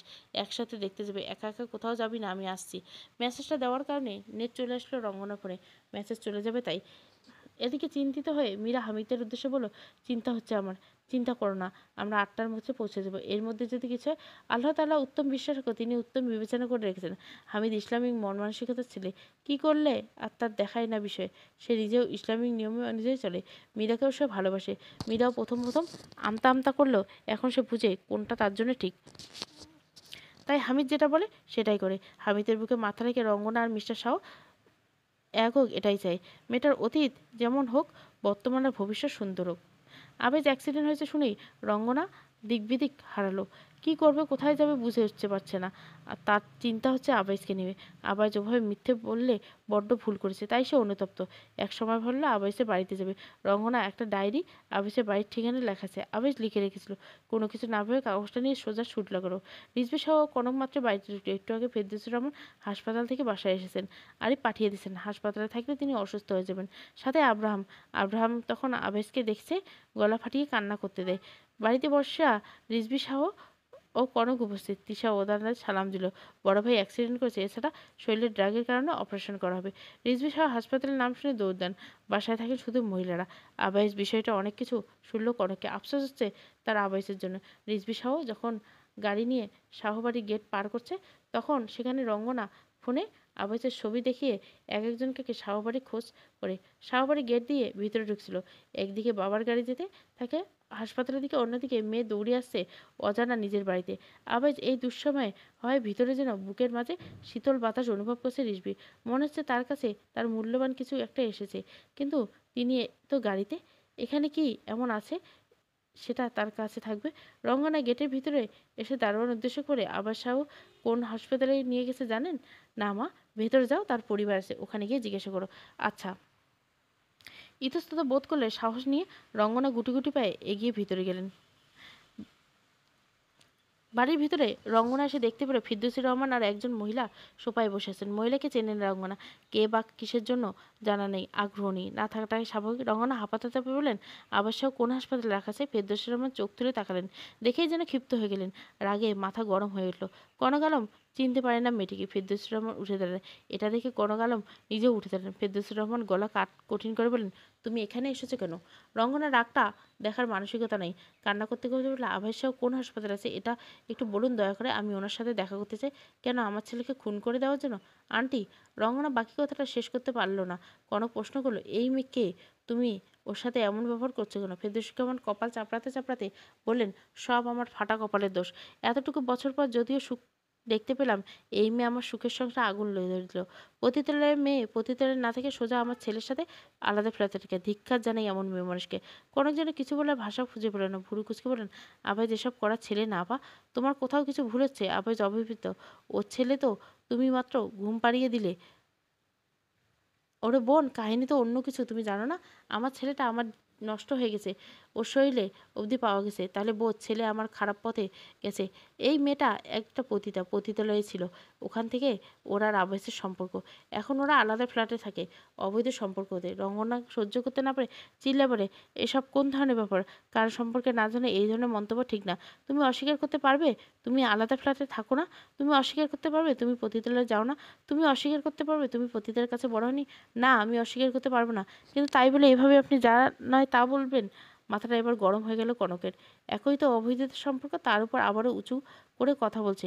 রঙ্গনা নিজের জ্বরের মাত্রা বেড়ে যাচ্ছে, মন চাচ্ছে শুধু আবেশকে দেখতে। শরীরটাও ঠিকমতো চলছে না, গা গুলিয়ে আসছে। এক পর্যায়ে বমির মতো করে গাল করলো, কিন্তু কিছু হলো না। বমি আসবে কীভাবে? সকাল থেকে পেটে তো কিছুই পড়েনি, তাই তো এমন করলো। পেটটা মোচড় দিয়ে উঠলো, এখন ক্ষুধার জন্য ব্যথা করছে। রঙ্গনা এভাবে উল্টে দেখতে কনক নাক মুখ ছিটকে বলেছি, পেটটাও কি বাঁধিয়েছ? ফেরদৌসী রহমান ধপাস করে বসে পড়লেন সবাই। রঙ্গনা চোখে মুখে কাপড় চেপেছিল কনকের থেকে এমন কথা শুনে। দেখুন, আপনাদের সাথে পরে কথা বলবো, এখন একটু বলুন উনি কোথায় আছেন? আমাকে খুঁজতে হবে। কনক শুধু দেখছে রঙ্গনার কাণ্ড, তার কাছে এগুলো বিষাক্ত লাগছে। নষ্টা মেয়ের থেকে কম কিছু তিনি চিন্তা করলেন না রঙ্গনাকে নিয়ে। কোনো কিছু উত্তর না দিয়ে রঙ্গনা এগিয়ে এসে বললেন, শুধু একটু বলুন কোন হাসপাতালে আছে, আমি চলে যাব এখান থেকে। বিশ্বাস করুন, আজকেই শেষ দেখা, আর কোনোদিন আমার মুখ দেখাবো না আবাস সাহেবকে। কনক দূরে সরে আসে, ঘৃণাতুর দৃষ্টিতে বলে, পতিতাদের আলাদা একটা বাসস্থান আছে। তোমার পরিচয় যখন পতিতা, তাহলে সেখানে দিন পার করো। এখানে কেন একটা সংসার নষ্ট করছে? মানলাম পতিতাদের মন মানসিকতা নোংরা, ওরা কারোর সাথে সংসারে পড়া করে না, কিন্তু তুমি তো দেখছি নোংরার থেকেও নোংরা। এসবের সীমার অতিক্রম করে অন্যের সংসার ভাঙছে। আমাদের পতিতালয়তে একাধিক মানুষকে ভালোবাসা যাতায়াত করে, তাদের দিকে কি তোমাদের সন্তুষ্ট হয় না? দেহের ব্যবসা দিয়ে কি চলছে না যে আবার সংসার ভাঙার ব্যবসা শুরু করছো? প্রতিটা কথা শ্রবণের সাথে যেন রঙ্গনার চোখ দিয়ে টুপটুপ করে পানি গড়িয়ে পড়লো। না, সে কখনো পতিতালয়ে যখন নিজ ইচ্ছায় গিয়েছিল, সে নিজ থেকে আবেশের দুয়ারে এসেছিল, তখন তাকে অজ্ঞান করে জোর করে নিয়েছিল, আর আবেশ নিজেও তাকে বাঁচাতে ওই পতিতালয় থেকে কিনে আনেনি। রঙ্গনা প্রথমে খুশি হলো যখন শুনেছিল আবেশ বিবাহিত, তখন তো থাকতে চায়নি। তাহলে আজ সমস্ত নোংরা কথা কেন রঙ্গনাকে শুনতে হচ্ছে? পতিতা না হয়ে পতিতার তকমা গায়ে লেগেছে, এখন আবার এটা শুনতে হচ্ছে। ইন্টার পরীক্ষা দেওয়ার সময় তার মুখে কি চুনকালি মাখা হয়েছিল, সে আজও এই একই ঘটনা ঘটেছে তার সাথে। মুখটা বন্ধ করে কান্না আটকে রাখার ব্যর্থ চেষ্টা করলো রঙ্গনা। এদিকে ভালোবাসার টান, একদিকে শুনেছিল আবেশের অ্যাক্সিডেন্ট, অন্যদিকে ক্ষণিকের জন্য সবকিছু মাথা থেকে মুছে ফেলা। ভালোবাসায় নারী যখন তখন নরম হয়। রঙ্গনা তো আবেশের ভালোবাসা পাওয়ার সময় নিজেকে কঠোর রেখেছিল। মানুষটা এত বড় একটা বিপদের কথা শুনে কঠোরতার কথা মনে থাকে না। সবসময় কি আর অভিনয় করে থাকা যায়? রঙ্গনা পারেনি আজ নিজেকে আটকে রাখতে। সে তো এটাই চেয়েছিল আজকে শেষ করতে। লোকটা এই আহত অবস্থায় তাকে খুঁজছে, সে কি মুখ ফিরিয়ে নিবে? এতে উপকার করছে, তার একটা উপকার করে দিয়ে বিদায় নিত রঙ্গনা। অথচ একটা মাত্র তার অতীতের নোংরা মুহূর্ত অর্ধ বিষয় নিয়ে এভাবে কথা শুনিয়ে দেওয়া হলো। আব্রাহামের ঘুম ভেঙে সিঁড়ি বেয়ে নিচে আসার সময় দেখতে পেল রঙ্গনা অসহায় হয়ে দাঁড়িয়ে কাঁদছে। ফেরদৌসী রহমান আর একজন মহিলা মুখ ফিরিয়ে সোফায় বসে আছেন। আব্রাহাম দৌড়ে এসে রঙ্গনাকে জড়িয়ে ধরে বলে, মাম্মাম তুমি এসেছো? জানো, মাম্মাম বাবা তোমাকে খুঁজছিল, তুমি আসোনি কেন? আব্রাহামকে আঁকড়ে নেয় রঙ্গনা। ফেরদৌসী রহমান আব্রাহামের বাম হাত ধরে হ্যাঁচকা টান দিয়ে নিয়ে আসে নিজের কাছে। আব্রাহাম সোফায় বসে বলে, এই মেয়েটার সাথে কথা বলো না কেন দাদু? কারণ আমি বারণ করছি তাই। মাম্মাম তোমরা বকছো কেন? মাম্মাম তো ভালো, তোমরা কাঁদিয়েছো কেন? আব্রাহাম, তুমি কিন্তু আমার কাছে বকুনি খাবে। ফেরদৌসী রহমান থেকে এমন ঝাঁঝালো কথা শুনে আব্রাহাম কান্না করে দেয়। কনক বাবা রঙ্গনার মুখের দিকে তাকিয়ে বলে, তুমি হয়েছো তো, তুমি সংসার ভাঙার সাথে সাথে একটা মাসুম বাচ্চাকেও কাঁদালে। তোমার বাবা মায়ের নিজস্ব শিক্ষার তো অভাব আছে, না হলে তোমাকে কেন পতিতালয়ে থাকতে হবে? সে মেয়ে পতিতাগিরি করে, সে মেয়ে আর কিভাবে বলবো? এতগুলো কথা বলে লাভ হলো না, নির্লজ্জ হলে যা হয়। এই মেয়ে যাবে না এখান থেকে? আবার যে টাকা দেখছো, টাকা তাই তো ওর ঘাড়ে চেপে বসতো। এত এত কথা শুনিয়ে দিলাম, ভদ্র লোকের ঘরে মেয়ে হলে ঠিক শুনতো আমার কথা, এখানে মুখ দেখাতে আসতো না। এই সমাজে, এই সমাজ পতিতাদের ঘৃণা করে, ওদের কাজ দেহ ব্যবসা করে করে খাওয়া। কারো কথায় ওদের কি আর প্রকাশ পায়? এরা এটা দেখে কেনা। গোসল করে মাত্র বাইরে এলো, সামনে রিজভি শাহ ও আরেফ হাসপাতালে বসে আছে। তিশা রঙ্গনাকে দেখেই চিনে ফেলেছে, ও তো ছবিতে দেখছে। তিশা খুশি খুশি মনে রঙ্গনার কাছে এগিয়ে আসতেই নিবে, তখনই কনক ওকে থামিয়ে বলে, তোমার না পেটে বাচ্চা, ওসব পতিতার কাছে যেও না। যদিও আমি কুসংস্কার মানি না, কিন্তু পতিতাদের ঘৃণা করি। কনক ও ফেরদৌসীর আমার প্রতিটা আঘাতে যেন আঘাত পাচ্ছে রঙ্গনা, কিছু বলার খুঁজে পাচ্ছে না। হয়তো জ্বর না হলে নিজেকে নির্দোষ প্রমাণ করতে এক রাস্তা বাকি থাকবো না। তিশা অবাক হয়ে দেখছে কনককে। তিশা বলে ওঠে, আপনি কনক আন্টি তাই না? হ্যাঁ, তোমার কাকি শাশুড়ি। এটা শুনে তিশা অবাকের সাথে সাথে মনে মনে বলে, আন্টি নিজের মেয়েকে এভাবে অপমান করছে? তিশা এবার জোরে স্বাভাবিক কণ্ঠে বলে, আপনাদের ভুল হয়েছে, ও রঙ্গনা। বাকিটা বলতে গিয়ে ফিরদৌসুর রহমান চোখ গরম করে তাকালেন। কনককে বলে দিলেন, এই মেয়ের সম্পর্কে আর কি জানার আছে? নিজের মুখে তো স্বীকার করেছে যে সে পতিতার কাছে বড় হয়েছে আর পতিতালয়ে গিয়েছিল, এখন আবার আবাইসের সাথে আলাদা। ছি ছি। পেছন থেকে হাততালির শব্দ আসে। কনক দরজায় দাঁড়িয়ে দেখলো তার বড় বোন ইনায়া আলম। ইনায়া আলম হাততালি দিয়ে বিদ্রুপের সাথে বলছে, এই মুহূর্তে এখানে না আসলে তো দেখতেই পারতাম না একজন মা কিভাবে তার সন্তানকে পতিতা বলে অবজ্ঞা করে। কনক কিছু না বুঝে বলে, আপু কি বলছো তুমি? তুই যাকে পতিতা বলছিস তার পরিচয় কি জানিস? কি? ও রিজভি শাহ ও কনক আলমের একমাত্র মেয়ে, যেই মেয়েকে হাসপাতাল থেকে চুরি করে নিয়ে যাওয়া হয়, যেই মেয়েকে যাকে পুলিশ খুঁজে পায় না। ও কনক আলমের সেই মেয়ে যার জায়গা হয়েছিল একজন পতিতার কাছে। ও কনক আলমের সেই মেয়ে যার বড় ওঠা হয়েছিল একটা নিকৃষ্ট চক্রান্ত দ্বারা। কিন্তু এই মেয়ের জীবনে কেউ একটা টোকাও দেয়নি। ভাগ্য খারাপ যে দুষ্টু চক্রের হাত থেকে বাঁচেনি, তাই তো হতে হয়েছিল। কিন্তু আজ সেটাকে ঘুরিয়ে পেঁচিয়ে তাকে নাম শুনতে হলো। এই মেয়েটা সেই হতভাগা মেয়ে যার মা আজ তাকে দেখতে এসেছিল। এই মেয়েটা সেই মেয়ে যার জন্য তার মা ধীরে ধীরে কোমায় চলে গেছে। এই মেয়েটা সেই মেয়ে যার জন্য মা আজ দেশে এসেছে মেয়েকে এক পলক দেখার জন্য। আফসোস, মেয়েটার মা এতগুলো বছর অপেক্ষা করতেও মেয়েকে চিনতে পারলো না, বরং পুরো সমাজের সামনে অপমান করে দিল। কথাগুলো শুনলে রঙ্গনার মাথা ঘুরে গেল ইয়ানা আলমের দিকে। ইয়ানা আলম রঙ্গনার গাল ছুঁয়ে বলে, ভেবেছিলাম তোকে তোর মায়ের কাছে আনার আগে আমি এই বাসায় এসে তোর মায়ের সাথে কথা বলবো। আবাইসের অ্যাক্সিডেন্ট না করলে এতগুলো প্রশ্নের সম্মুখীন তুই হতি না। যেহেতু আবাইস হাসপাতালে ভর্তি, আমি এসেছি যাতে করে আজকে তোর সুখের দিনটা পরিপূর্ণ হয়। ভাবিনি যে এতটা দেরি হয়ে যাবে। কনেক যেন স্তব্ধ, তার চোখ বন্ধ থেকে পানি। রঙ্গনার শরীর দুর্বল হয়ে এসেছে, নিজেকে আরও বেশি দুর্বল দেখাচ্ছে, মাথা ঘুরছে। ইয়ান আলম সব কিছু খুলে বলে সবার সামনে, যেটা শুনে কনক আর সেখানে দাঁড়িয়ে জোরে জোরে কান্না করলো। ফিরদৌসী রহমান কিছু বলার ভাষা খুঁজে পেলেন না। সব কিছু শুনে তিনি মেয়েটার ভাগ্যে দোষ দিতে পারেন না, কিন্তু মেয়েটার তো কোনো দোষ থাকতে পারে না, আর তার ছেলের কোনো দোষই দিতে পারেন না। এইমাত্র জানতে পারেন কঙ্কা আসলে আবাইসের বউ না, আব্রাহাম তার রক্তের কেউ না। নেই ওই কিবরি আলমের নোংরা খেলার সাক্ষী হয়েছে সবাইকে। কনক কান্না থামিয়ে চলে যায় রঙ্গনার কাছে। রঙ্গনা হাঁটু গেড়ে বসে আছে, চারপাশ খুঁটিয়ে খুঁটিয়ে দেখছে। চোখ ঝাপসা হয়ে গেছে, কান থেকে ঝাঁঝালো হয়ে এসেছে। ইয়ানা আলম বা কে কি বলছে তার ওদিকে কোনো খেয়াল নেই। চারপাশটা দেখছে, কত সুন্দর বিলাসবহুল একটা বাড়ি। এই বাড়ির মেয়ে সে নিজেই। এই মেয়ে মাত্র জানতে পারলো, অথচ কাছে পতিতার নাম ধরে কাঁধে নিয়ে বই বেড়ায়। ইয়ান আলমের দিকে তাকিয়ে রঙ্গনা বলেন, আমার বাবা মায়ের নাম কি বলেন? তোমার বাবার নাম রিজভী শাহ, মা কনক আলম। আমি তোমার খালামণি ইয়ান আলম, আর উনি তোমার চাচি ফেরদৌসী রহমান। রঙ্গনা অসহায় হয়ে দেখছে নিজের মাকে। এই মা তাকে একটু আগে কতগুলো কথা বলেছিল, অথচ তার জন্ম এই মায়ের গর্ভ থেকে। কনেক ছুটতে আসলো রঙ্গনার কাছে। রঙ্গনা দুই গালে হাত বুলিয়ে দিচ্ছে, প্রাণ ভরে মেয়েকে দেখছে আজ। এই মেয়েকে দেখার জন্য কত ছটপট করছে। তার জীবনে অর্ধেক সময় পেরিয়ে গেল শুধু মেয়েটার কথা ভাবতে ভাবতে, আর সেই মেয়েকে এভাবে পেয়েছে। কনক রঙ্গনাকে ছুঁয়ে বলে, আমার মেয়ে, আমার কলিজার টুকরো। রঙ্গনা কান্না করে দেয়। কানে আসছে একটু আগের কথাগুলো। মাকে এতগুলো বছর পর দেখে নিজের আবেগ কাজ করলো না রঙ্গনা। একটু আগে অপরিচিত কেউ যতই হোক, একটা মেয়েকে এভাবে অপমান করতে দেখে এদের বিবেক বাঁধেনি। রঙ্গনা হাত ছড়িয়ে দূরে সরে দেয়, আশেপাশে সব কিছু দেখে বলে, আজ আমার স্থান এখানে হতো যদি আমি ছোটবেলায় ডাস্টবিনে থাকতাম না। কোনো কান্না করতে থাকেন। রঙ্গনা আবার বলেন, আমার ভাগ্যকে আমাকে দেখিয়ে দিল এক নিকৃষ্ট রঙ্গ। তাই তো আমাকে ভালোবেসে ব্যক্তিটি ভালোবেসে বলেছিল, ওহে রঙ্গাবতী। তাচ্ছিল্য হেসে রঙ্গনা আবার বলে, সেটা আমার ভাগ্যই লেখা নেই, সেটা নিয়ে কেন আমি হাই হুতাশ করব? ভাগ্যের যখন নির্মম খেলা খেলে, আমিও সেই ভাগ্যকে মেনে নিব। উঠে চলে যায় রঙ্গনা। দরজার দিকে দাঁড়িয়ে দেখলো বাইরে দাঁড়িয়েছে কঙ্কা। রঙ্গনা ওর দিকে এগিয়ে এসে বলে, তোমার স্বামীকে আমি কখনোই কেড়ে নিই আর নিব না। ভয় পেও না, আমি এখান থেকে অনেক দূরে চলে যাব। কঙ্কা অবাক হয়ে ওর মায়ের দিকে তাকায়। ইয়ান আলম বেরিয়েছে এখান থেকে। রঙ্গনার মস্তিষ্ক কাজ করছে না, তাই তো আভাস আর কঙ্কাকে নিয়ে বলা কথাগুলো খেয়াল করে শোনেনি। রঙ্গনা দৌড়ে বাইরে দূরে চলে যায়। কনক আটকাতে চাইলে সে মাথা ঘুরে পড়ে যায়। রঙ্গনা দৌড়াতে যেয়ে ধাক্কা খায় রিজভী শাহর সাথে। রিজভী শাহকে দেখে রঙ্গনা কান্না জড়িত কণ্ঠ বলে, আপনি রিজভী শাহ? হ্যাঁ, কিছু বলবে মা? রঙ্গনা দেখলো তার বাবা। আপাতমস্তক দেখে মাথা দুই দিকে নাড়িয়ে না বুঝে দৌড়ে যায়। রিজভী শাহর পেছনে রঙ্গনা চলে যেতে পেছন পেছন ছুটে আসে কনক। জোরে চিল্লি বলে, রঙ্গনা মা আমার, আমার কথা শোন, আমার ভুল হয়ে গেছে মা, আমার কথা শোন। কোনো কিছু শোনার মস্তিষ্ক নেই রঙ্গনা। সে ছুটে চলছে আপন মনে। রিজভী শাহ যখন রঙ্গনার নাম শুনল, তখনই অবাক হয়ে দেখছেন আর ভাবছেন, এটাই কি তার সেই মেয়ে যাকে দেখতে সে অপেক্ষা? আবাইস বলেছিল, সামনে থেকে দেখার পর মেয়েকে জড়িয়ে ধরো। এখন দূর থেকে দেখতে হবে না, একেবারে সামনাসামনি দেখে মেয়েকে ভালোবাসা আদায় করবেন। এখন তো সব কিছু উল্টে গেল। মেয়ের মাঝে অভিমান দেখা গেল। অপেক্ষার ফল মিষ্টি হয়, কিন্তু আজ সেই অপেক্ষার ফল তো পানসে দেখাচ্ছে। বাসায় এসে দরজা বন্ধ করে জোরে ঘর কাঁপিয়ে কান্না করছে রঙ্গনা। ঠিক তার সাথে শরীরের তাপমাত্রা বাড়ল।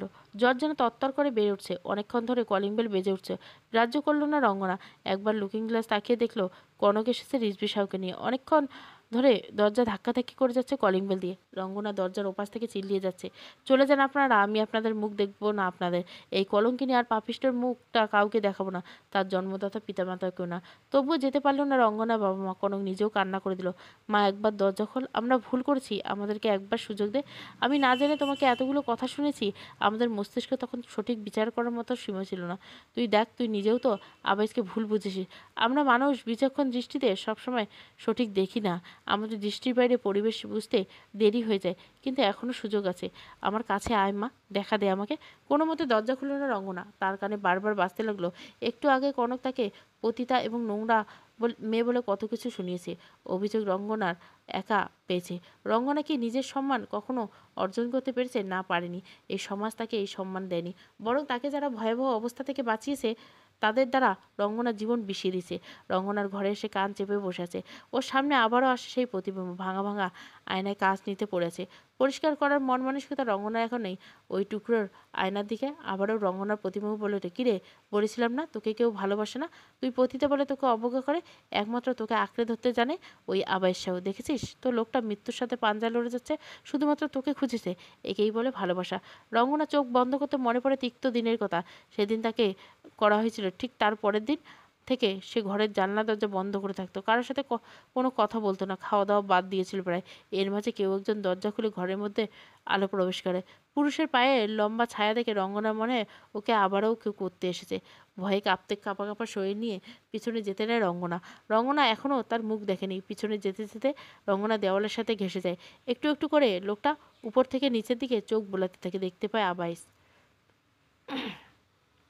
আবাস নিঃশ্বাসে বসে আছে রঙ্গনার সামনে। রঙ্গনা কান্নারত কণ্ঠে বলে, আমার ক্ষতি করবেন না, আমি ওসব মেয়ে না, আমি ওসব করতে পারবো না, আপনি চলে যান, দয়া করে চলে যান এখান থেকে, খুন করে দেবো আমি আপনাকে। আবাস প্রথমে অন্য কিছু না বলে শুরুতে বলে, তোমার যারা ক্ষতি করেছে তাদের শাস্তি দিতে চাও না তুমি? রঙ্গনা পিটপিট চোখে তাকালো আবাসের দিকে। অনেকদিন ধরে অন্ধকার ঘরে থাকতে থাকতে চোখটা যেন আলো সহ্য করতে পারছে না। চোখ দিয়ে গড়িয়ে পড়ছে পানি। মাত্র লাইটটা জ্বালিয়েছে আবাস। আবাস বলে, আমি চাই তুমি তাদেরকে শাস্তি দাও যারা তোমার ক্ষতি করেছে। কিভাবে শাস্তি দিব আমি? আমাকে যে কেউ সাহায্য করবে না আমি করব। আপনি? হ্যাঁ, আমি। তোমার সাথে যারা অন্যায় করেছে তাদেরকে শাস্তি দেব। ওই ধর্ষকের শাস্তি হবে। কি করবেন? জেলে পাঠিয়েছি ওদেরকে কঠিনভাবে আঘাত করা হবে। সত্যি? আবার সে জেলের কাগজগুলো দেখালো। ওর জন্য ওদেরকে জেলে ঢুকেছে আবাস। রঙ্গনা এই মুহূর্তে একটা খুশি হয়, কিন্তু আবারও মনটা খারাপ করে দেয়। এদেরকে শাস্তি দিয়ে কী হয়? আমি তো সমাজের চোখে নষ্টা। ওরা আমার মুখে কালি মেখেছে। না, তুমি নষ্ট নও। যারা তোমার উপরের কাহিনী শুনে ভিতর দিক দেখতে চায় না তারাই নষ্টা। আমার জীবন তো শেষ হয়ে গেল।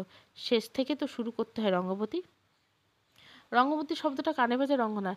আবেজ আলতো হেসে বলে, আমার হাত ধরে এই ধরুনির বুকে মন উজাড় করে বাস করবে আমার রঙ্গবতী। তোমাকে কেউ তাকে ছুঁতে পারবে না। তুমি নিষ্পাপ, তুমি ভালোবাসার অধিকারিণী, তুমি আমার একমাত্র রঙ্গবতী। আমাকে কি মেনে নেবেন আপনি? হৃদয়ের মাঝে আগলে রাখবো তোমাকে, এতটাই শক্ত করে আগলে রাখবো কেউ এসে যেন ছাড়িয়ে নিয়ে না যায়। আমার ব্যাপারে জেনেও আপনি এমনটা বলছেন? কি এমন হয়েছে তোমার সাথে? তুমি তো নিজ ইচ্ছে শরীর বিলিয়ে দাও নাই নারী। যদি তুমি অন্যদের মতো নিজেদের শরীর বিলিয়ে দিতে, আমি মুখ ফিরিয়ে চাইতাম না এদিকে।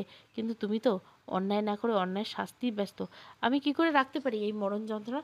নারীর জীবন নষ্টের মূল দুইটা কারণ: এক, নারী নিজে নষ্ট; দুই, নারীর ভাগ্যটাই নির্মম নষ্টা।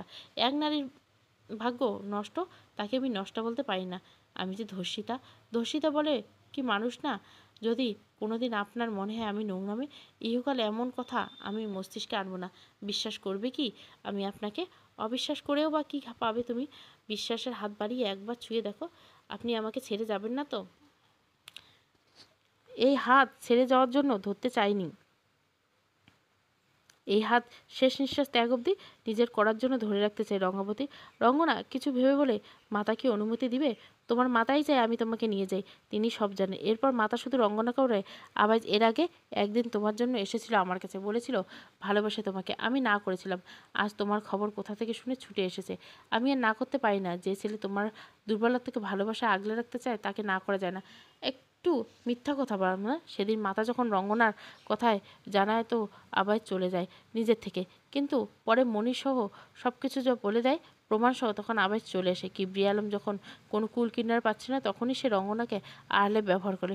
কলেজে দুটো মেয়ে আর দুটো পতিতাকে দিয়ে সব কাজ করা যায়। আবার যখন জানতে পারে যাকে সে ভালোবাসেছে সে কিনা পতিতার কাছে পড়েছে, সে তারই কাকাতো বোন, তখন আবার সব কিছু বলে দেয় রিজভী সাহুকে।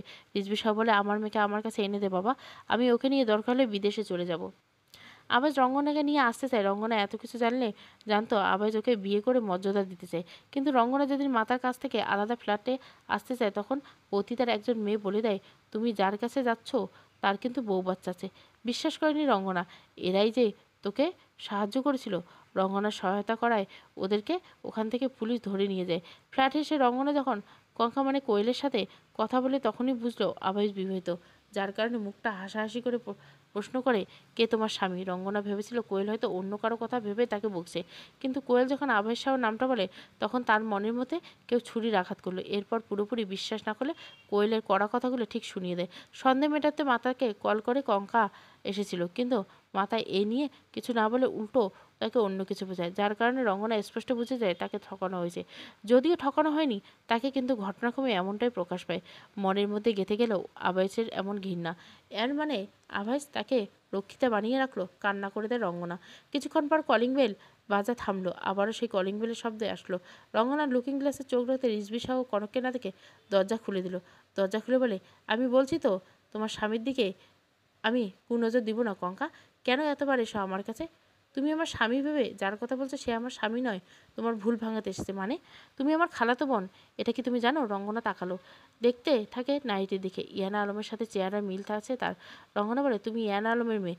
তোমার বিয়েটা নিয়ে কি বলেছিল যেন? আসলে জ্বর আর অমন পরিস্থিতিতে আমি কোনো কিছুই শোনার মস্তিষ্কে ছিলাম না। আতঙ্ক কাজ করছিল আবাইসকে নিয়ে। রঙ্গনা কপালে হাত ছুঁয়ে, তোমার তো অনেক জ্বর, গা পুড়ে গেছে। সকালে গালে কিছু দিয়েছো? না, এখনো বসে আছে। আমি স্যুপ বানিয়ে আনছি, দরকার নেই। আমি শুধু ঘটনাটা জানতে চাই। আমার সাথে ঘটেছে, কিন্তু আমি জানি না এখন আর কি। ধৈর্য ধরো তুমি, আমি আসছি।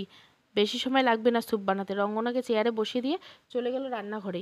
কিছুক্ষণ পর স্যুপ বানিয়ে এনে বললো, নে খাও, আমার খেতে ইচ্ছা করছে না। আচ্ছা তাহলে শোনো আমার কথা, বলো আবার আবার বিয়ে হয়নি। আমার বাবা আমাকে জোর করে বিয়ে দিতে চাই, কিন্তু পারে না। এরপর আমরা মিথ্যে বিয়ের অভিনয় শুরু করি। এর মাঝে উনি তোমাকে দেখে ভালোবাসতে পারে, জানতে পারে তুমি কি অবস্থায় আছো আর তোমার আসল বাবাকে। এটা অবশ্য আমার বাবার অ্যাসিস্ট্যান্ট বলে যায়। প্রমাণসহ এগুলো জানতে পেরে তোমার বাবা মায়ের কাছে সসম্মানে দিয়ে আসার জন্য এই ব্যবস্থা। আসলে সত্যি এই যে আবাই সাহ শুধু তোমাকে ভালোবাসে, আর আজকের দিনে তোমাকে তোমার বাবা মায়ের সাথে পরিচয় করিয়ে দিত। লোকটা অনেক কিছু করেছে তোমার জন্য। এদিকে তুমি তাকে ভুল বুঝলে। রঙ্গনা সব শুনে কষ্ট পায়। যে তাকে ভালোবাসে সেই ব্যক্তি কারো স্বামী না। খুশিতে উঠে তাতে মনটা চিনচিন করে ওঠে রঙ্গনা। তবুও আনন্দের সাথে, আমাকে নিয়ে ওনার কাছে চলো। আগে তুমি কিছু খাও, ওষুধ খেয়ে নাও। না, আমি ওনাকে দেখতে চাই। জেদ করো না রঙ্গনা, যেটা বলছি ওটা করো। আমি তোমাকে নিয়ে যাবো আবাস সাহের কাছে। রঙ্গনা কথা না পারে স্যুপ খায়। স্যুপ শেষ করে সামনে তাকে বলে, খেয়ে নিয়েছে, এবার চলো। রঙ্গনা উঠে দাঁড়াতেও ওর গলাটা যেমন জ্বলতে শুরু করলে, খুসখুস করে কাঁচতে থাকে। সামনে থাকা গ্লাসটা হাতে নিয়ে যাবে অমনি ওটাকে সরিয়ে দেয়। রঙ্গনা অবাক হয়ে তাকিয়েছে। তখনই ঘর কাঁপিয়ে হাসির শব্দ আসে। রঙ্গনা অবাক হয়ে বলে, কি করছো তুমি? এভাবে হাসছো কেন? তো হাসবো না তো কি? শেষমেশ আমার পরাজয় হয়েও হয়নি। আমাকে হারাতে ব্যস্ত ছিল মিস্টার সাহু আর কঙ্কা, কিন্তু শেষ চাল তো আমিই চেলেছি। রঙ্গনা অবাক হয়ে বলে, কঙ্কা মানে? ও, তুমি তো জানোই না আসলে আমি কে। আসলে তুমি আজ কাহিনীটা জানো, আমি কোয়েল আলম শটকে, যে কঙ্কার যমজ বোন। এটা একটা কাজ করি আমি, স্যুপের মাধ্যমে তোমার শরীরে বিষ ঢুকেছি। ওটার কার্যক্রম চালাকে তোমাকে সবটা সত্যি যে বিষ, হ্যাঁ তোমার শরীরে এখন বিষ ঢুকছে। লাস্ট এই একটাই ছিল তো জানো, চেয়েছিলাম আবার সাইকে দিব, কিন্তু পরে সিদ্ধান্ত পাল্টালাম। তাকে মরার থেকে যদি তোমাকে মেরে দিই, বেনিফিট তো আমারই এখন। আবার সাহেবের হৃদয় ভেঙে যাবে। তোমার বাবার এত বছরের স্বপ্ন সব নদীতে ভাসতে দিবে। ওরা মিলে আমার বাবাকে খুন করেছে। আমি এবার একজনকে টার্গেট করো যাতে সাপ মরবে কিন্তু লাঠি ভাঙবে না। তুমি আমাকে কেন মারতে চাও? আমি তো তোমাকে বিশ্বাস করে দরজাটা খুললাম কঙ্কা। ও না কোয়েল, আমাকে বিশ্বাস করে তুমি ভুল করেছো। আর ভুলের তো এই শাস্তি। এতক্ষণে ধরে বেচারা তোমার বাবা মা অপেক্ষায় ছিল। আমি তাদের কাছে কঙ্কা সেজে ভালো হয়ে বললাম যে রঙ্গনা আপাতত আপনার সাথে কথা বলবে না। এভাবে করলে বেচারি মন মানসিকভাবে অসুস্থ হয়ে যাবে। আমি কথা বলবো ওদের সাথে।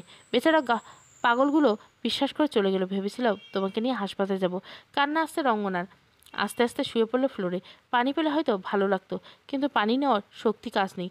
বিষ কাজ করতে শুরু করছে। এদিকে কান্না মিশ্রিত চোখে কোয়েল একে একে সব কিছু শুনল। রঙ্গনা কতটা বেকাশে, যাকে করুণা করা সেই তাকে মেরে ফেলছে, যে তাকে করুণা করছে তাকে অবজ্ঞা করছে। কোয়েল সমস্ত ঘটনা বলা শেষ করে রঙ্গনা নেতিয়ে যাওয়া শরীরে কাছে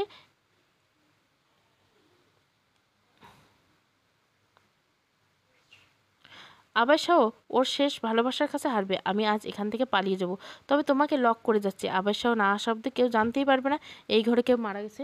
কিছু বলতে পারছে না, বলার মতো ভাষা নেই। এই মেয়ে তাকে মারতে এসেছে, তার কাছে প্রাণ ভিক্ষা চেয়ে লাভ নেই। চোখ দিয়ে পানি বের করতে থাকে, উঠতে চেয়ে উঠতে পারছে না সে, তবুও চেষ্টা করছে, কাঁদছে। কোয়েল রঙ্গনার ঘর থেকে চাবি এনে আঙুল ঘোরাতে ঘোরাতে চলে গেল। রঙ্গনা চেষ্টা করে আটকানো ব্যর্থ। কোয়েল পা ধরে একবার টান মেরে নিচে ফেলে দিল। কোয়েল উঠে জোরে একটা থাপ্পড় মারে রঙ্গনাকে। দরজার বাইরে লক করে চলে যায় কোয়েল। রঙ্গনা ফ্লোরে এসে এসে দূরের দিকে ফোনের দিকে তাকায়। তার ফোনে হোয়াটসঅ্যাপ খোলা আছে। এক আঙুল দিয়ে কষ্ট করে কাঁপা কাঁপা কণ্ঠে বলে, আমাকে কোয়েল বিষ দিয়েছে। এখানে আসলে হয়তো আমাকে লাশ পাওয়া যাবে, কিন্তু কোয়েলকে পাওয়া যাবে না। ও পালিয়ে যাচ্ছে। কথাটা বলার সময় আঙুল সরে যায়, ভয়ে চলে যায়। এটুকু কথা বলার যেন লম্বা একটা ভয়েস সেন্ড হয়। এরপর নিঃশ্বাস জোরে জোরে নিতে থাকে। বেঁচে থাকতে যে কথা বলার সাহস হয়নি, মরণের সময় বলে যাচ্ছি, আমি আপনাকে প্রথম দিন থেকে ভালোবাসি আবেশ, খুব খুব ভালোবাসি।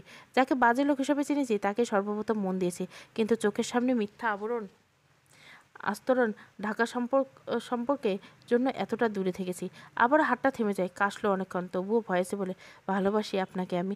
কথাটা বলা মাত্র নিঃশ্বাস ত্যাগ করে রঙ্গনা। মরা লাশের চোখের দিকটা সরু আকারে পানি গড়িয়ে পড়ল। না না, এখানকার পানি না, এতক্ষণ পড়তে থাকা পানির শেষ পানি ছিল ওটা। সমাজের চোখে পতিতার পরিচয় তিক্ত হওয়া মেয়েটি আজ মারা গেল। কেউ সাক্ষী হলো না এই মৃত্যুর। রাত 8টার একটু আগে দিয়ে এসেছে মীরা। এসেই নিজের ঘরে না যেয়ে রঙ্গনার কাছে ছুটে যায়। কলিং বেল ডাকছে, রঙ্গনা সাড়া নেই। দরজা ভিতর থেকে লক। হ্যাজবলের জন্য এমন হয়েছে। 8:30টায় জ্ঞান ফিরল আবাসে। শরীর থেকে বিষ খেয়ে কমেছে, কিন্তু তাকে কিছু দিন ডাক্তারের পরামর্শে চলতে হবে। ডাক্তার এগুলো বলেছিল, কিন্তু আবাইস বলে, রঙ্গবতীর কী অবস্থা? ওর তো জ্বর এসেছিল। তাকদির আর কঙ্কা আলাদা ফ্ল্যাটে কাজ শেষ করে মাত্র এলো। রিজভী শাহর কনক আলম মেয়ের জন্য কান্নাকাটি করছে। রিজভী শাহ কঙ্কাকে দেখে, রঙ্গনা আসেনি মা? ভুরুকুটে কঙ্কা বলো, বুঝলাম না আঙ্কেল। রঙ্গনা তো মীরার সাথে আসবে, আমি তো ফ্ল্যাটের কাজে ব্যস্ত ছিলাম। তুমি তো আমাকে বলেছে তুমি ওকে নিয়ে এখানে আসবে। কঙ্কা আবারও সাথে বলে, আমার সাথে কখন আপনার দেখা হলো? শাহ বাড়ি থেকে এসে সারাদিন আলাদা ফ্ল্যাটের কাজে ব্যস্ত। তাকদির কোয়েলকে খুঁজতে হাতে ব্যস্ত। মাত্র একসাথে ফিরলাম কারণ মিস্টার শাহর জ্ঞান ফিরেছে। ভাবলাম রঙ্গনার এখন মীরার সাথে আছে। রিজভী শাহ, এই ঘন্টাখানেক আগেই তো তুমি রঙ্গনার ফ্ল্যাটে গিয়েছিলে, বলেছিলে তুমি ওকে সত্যিটা জানিয়ে দিয়ে আসবে। আমাদের দেখে ও দরজা খুলে নেই, কিন্তু তোমাকে দেখে দরজা খুলে বিধায় আমরা আর ওকে কষ্ট দিব না বলে চলে এলাম। এখন তুমি? আরে না বলে থেমে রিজভী শাহ আবার বলেন, তাহলে ওটা কোয়েল ছিল? আবেজের বুকটা ধক করে উঠল। দৌড়ে আসে আরিফ, হাঁপাতে হাঁপাতে বলে, বাড়িতে চল তাড়াতাড়ি, রঙ্গনার ফ্ল্যাটে যেতে হবে। হামিদ জানিয়েছে ভিতর থেকে লক করা, তালা খোলার উপায় নেই। অনেকক্ষণ ধরে নাকি ডাকছে। তোমার এক্সট্রা চাবি কোথায়? ওটা নিয়ে চলো। আবেজের হাতে থাকা ক্যানেল খুলে যেতে চায়। ডাক্তার আটকে চাইলে আবেজ চোখ লাল করে তাকিয়ে আছে। এদিকে রিজভী শাহ নিজেও আবেজকে নিয়ে চলে যায়। শাহ বাড়িতে এসে ফ্ল্যাটের চাবিটা হাতে নেয়। দেখতে পেল 3টা ভয়েস রঙ্গনা দিছে। ভয়েস অন করতে কানের কাছে নিতে কণ্ঠ শুনতে পায় কাপা কাপার কণ্ঠে রঙ্গতার কথাগুলো, যেগুলো শুনে ওখানে চিৎকার করে আবাস শাহ, রঙ্গনা। রিজভী শাহ আড়ি বসে আবাসকে উঠায়। আবাস দুজনকে কোনো কিছু না বলে ছুটতে যায় গাড়ির দিকে। 3জনে মিলে দৌড়ে উঠতে গাড়ির ড্রাইভার চালাতে শুরু করলো। ফ্ল্যাটে এসে হ্যাজবোর্ড লক করতে দেখতে পেল রঙ্গনার লাশ, যেটা দেখে মীরা চিৎকার করে বলে রঙ্গনা। ওখানে থমকে দাঁড়িয়ে যায় আবাস শাহ রিজভী। রিজভী আবাসের হাতে থাকা ফোনটা নিচে পড়ে যায়। রঙ্গনার পাল চেক করে আরিফ বলে বিদায় নিয়েছে চিরতরে। ওখানে বসে হাউমাউ করে কান্না করে দেয় মীরা। হামিদ দেখে রঙ্গনার কাছে এসে ফোনটা হাতে নিয়ে ভয়েস চালিয়ে ওপেন করতে শুনতে পেল কোয়েল কি করেছে।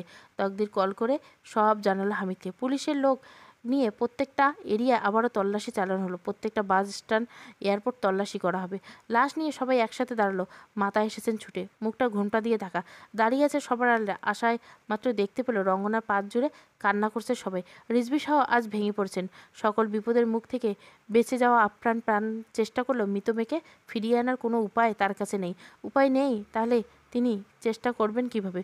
কনক যখন থেকে জানতে পারে রঙ্গনা তার মেয়ে, কনকের মাথায় যেন কাজ করা বন্ধ করছে। মেয়েকে জুড়ে ধরে নিয়ে আদর করার জন্য তিনি আর কোনোদিন বাচ্চা দেননি।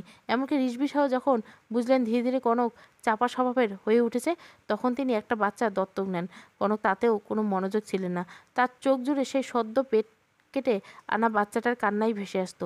স্পষ্ট মনে আছে তার ক্লান্তি চোখে দেখেছিল তার সদ্য জন্মনা সন্তানকে। মেয়ের কান্নায় হাত পেতেছিল মেয়েকে কোলে নেওয়ার জন্য, কিন্তু নার্স তাকে ঘুমের ইঞ্জেকশন দেয়। এরপরে ঘুম থেকে উঠে শুনতে পেল বাচ্চাটি হারিয়ে গেছে। সেই থেকে তিনি বারে বারে বেহুশ হতে থাকেন। এরপর থেকে মাথা কাজ করা বন্ধ হয়ে যায়। কোনো মা ভাববে তার সন্তান পতিতালয়ে বড় হয়েছে, কনক নিজেও তা ভাবতে পারছিল না। সে তো ভেবেছিল হয়তো রূপকথার গল্পের মতো তার বাচ্চা কোনো আশ্রমে নয়তো গরিব ঘরে বেড়ে উঠবে, কিন্তু ভাগ্যের চিন্তার সাথে তার ভাগ্য সহায়নি। যে মেয়ে কাল থেকে ঘৃণা ভরা দৃষ্টিতে এতগুলো কথা শুনিয়ে দিল, আর সেই মেয়ের জন্য তার হৃদয় জ্বলে পুড়ে যাচ্ছে।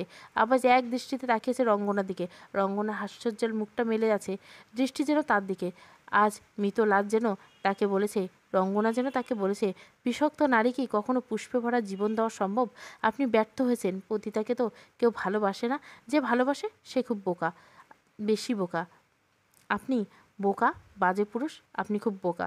মাতা আজ তার দ্বিতীয় সন্তানকে হারালেন। হ্যাঁ, রঙ্গনাকে জন্ম দেয়নি তিনি, কিন্তু প্রথম সন্তান মারা যাওয়ার পরে রঙ্গনাকে আঁকড়েছিলেন। যদিও এর কৃতিত্ব ইয়ানা আলমের, কিন্তু মাতৃত্বের স্বাদ পাওয়ার লোভ তো তারও ছিল। প্রথমে রঙ্গনা তার থেকে প্রথম খাবার নেয় যেন মায়ের ভালোবাসা জাগ্রত হয় এক পতিতার মনে। যে পতিতা হয়েছিল সে কিছুদিন মাত্র।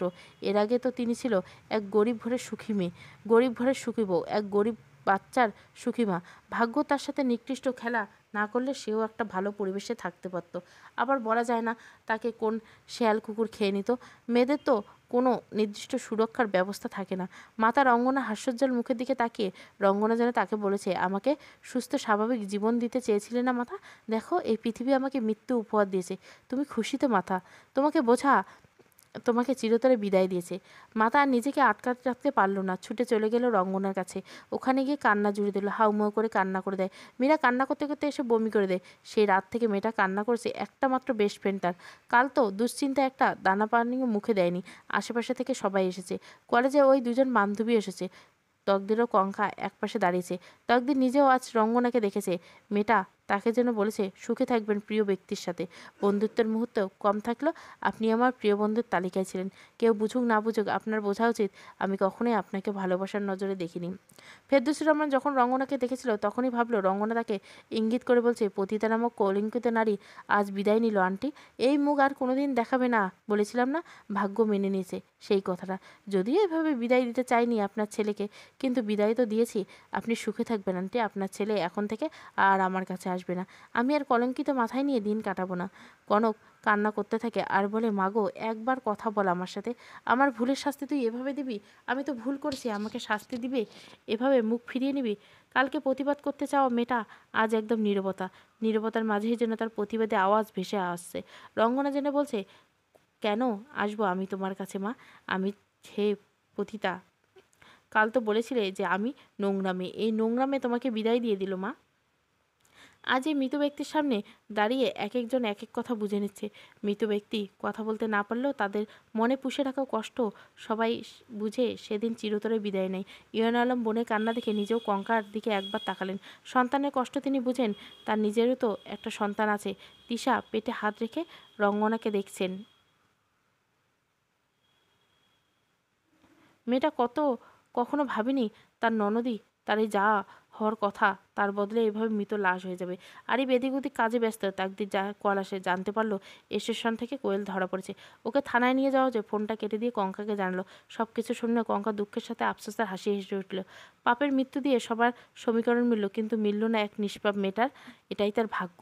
কঙ্কা তকদিরের দিকে তাকালো, তারপর বলল, আমার বাবার প্রতি সর্বপ্রথম আমার অভিযোগ ছিল, তারপর সৃষ্টি হলো ঘৃণা, আর আজ থেকে প্রতি ঘৃণা জন্মাচ্ছে। কেন ওই নোংরা লোকের সন্তান হয়ে জন্মালাম আমি? নিজেকে সামলাও, তাদের মতো লোকের জন্যই তো এই পৃথিবী এত নিষ্ঠুর। আমরা পরিস্থিতি যতটা সহজ ভাবি, এরকম মস্তিষ্কের লোক এই পরিস্থিতি খুব সুন্দর করে পাল্টে দেয়। অ্যাম্বুলেন্স এসেছে মাত্র, রঙ্গনাকে নিয়ে যাওয়া হচ্ছে, পরীক্ষা করা হবে তাকে। অন্তত শরীরে ভিতর বিষের যে প্রমাণ দেখা মিলছে। কনক যেন হতভম্ব। রঙ্গনাকে নিয়ে যেতে তার আসলে আভাস তার কনক বাধা হয়ে দাঁড়ালো। লাশকে এভাবে পরীক্ষা দিয়ে কষ্ট পেতে দিবে না। হাসপাতালের লোকে বলে, এটা আমাদের কাছে অর্ডার এসেছে স্যার। মৃত্যুর কারণটা বের করতে না পারলে এলাকার একটা বদনাম হবে। আবার চেঁচিয়ে বললো, আপনারা কেন বুঝতে পারছেন না মেয়েটার কষ্টটা? কেন বোঝেন না মেয়েটার কষ্টের গভীরতা? জীবিত থাকতে তো সুখ পেলই না, আজকে মৃত অবস্থায় আবার লাশের কাটাছেঁড়া। আরে আজাব দিতে চান? আমি বেঁচে থাকতে হতে দিব না। আবেশ পাগলামি বেড়ে যেতে থাকে। ফেরদৌসুর রহমান আজ অনেক বছর পর আবেশকে নিজের কোলে জায়গা দিল। আবেশ তার বুকে মাথা রেখে কান্না করে দেয়। কান্না করতে করতে বলে, তোমার ছেলে তোমার কাছে ফিরে এলো মা, কিন্তু আমার ভালোবাসা কেন আমার কাছ থেকে সরে গেল? জীবনে এই একটা নারীতে আমি আসক্ত হয়েছিলাম, হাজারবার মুখ ফিরে নিল, আমি আঁকড়ে নিয়েছিলাম তাকে। আজ তো চিরবিদায় নিল। আমি তো তাকে জোর করে হলেও নিজের করতে পারবো না। কিছুক্ষণ থেমে আওয়াজ আমার বলে ওঠে, আর আসবে না আমার রঙ্গাবতী আমার কাছে। ওর মাঝে আমি আমার প্রতি ভালোবাসা দেখেছিলাম, যেটা লুকিয়ে অভিমান দিয়ে কতই না রঙ্গ দেখাতো। আমি যে ভালোবেসে ওকে নাম দেখেছিলাম রঙ্গবতী, তাকে আজ এভাবে বিদায় দিতে পারবো না। ডাক্তার হাসপাতালের লোকদের সাথে কথা বলে সব কিছু শুনে আর পরীক্ষা করতে চায় না লাশে। ধীরে ধীরে লোকজন বাড়ছে। রঙ্গনাকে নিয়ে যাওয়া হচ্ছে শাহবাড়ি। শাহবাড়ির কন্যা আজ তার পরিচয় পেল, তবে এই পরিচয় না পাওয়া দেওয়াই শ্রেয়। মৃত ব্যক্তির তো কোনো পরিচয় নেই, সে এখন বিদায় নিচ্ছে। সবার থেকে এত এত অভিযোগ সব কিছু মিটিয়ে বিদায় নিয়েছে। মহিলারা এসে রঙ্গনাকে গরম পানি দিয়ে গোসল করিয়ে খাটিয়ে সাদা কাপড় মুড়িয়ে রাখলো। চারপাশে আগরবাতির ঘ্রাণ ভেসে আসছে।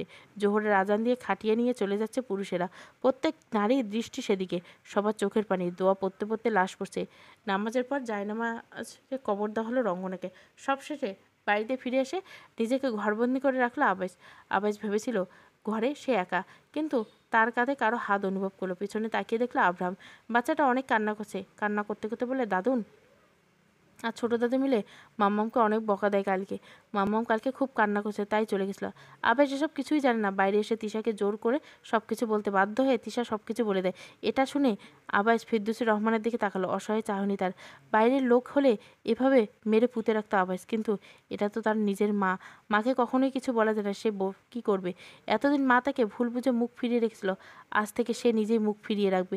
অভিমানটা দীর্ঘস্থায়ী করে দিবে আবেশ। এর থেকে একজন মায়ের আর কি শাস্তি হতে পারে? রাতে আব্রাহাম ঘুম পাড়িয়ে ব্যালকনিতে আসে। মিস্টার ড্যানিয়েল এসেছে। নিয়ে যেতে চান তিনি আব্রাহামকে, কিন্তু যেতে দিল না আবাইস। আব্রাহামকে আঁকড়ে নিয়ে বলল, আমার একমাত্র শেষ সম্বল আব্রাহাম, ওকে আমি আমার বুক থেকে দূরে রাখতে পারবো না। কিন্তু ও তো তোমার বায়োলজিক্যাল সন্তান না। আমি ওর দাদু হই, আমি জীবিত, আমি ওর দায়িত্ব নিতে চাই। আপনি ওকে নিয়ে গেলে বাচ্চাটা অবৈধ ট্যাগ লেগে যাবে। আমি ওকে এই ট্যাগ নিয়ে বাঁচাতে দিব না। ও জানতে পারবে না ও আসল অবৈধ। আমি এই সত্যটা কখনোই প্রকাশ্যে আনবো না। সবাই যখন দেখলো আবাইসে একমাত্র ভরসা আব্রাহাম, তখন কেউ কিছু বলল না, চলে গেল সবাই। আবাইস তাকে নিয়ে এতক্ষণ শুয়ে থাকলো ছিল।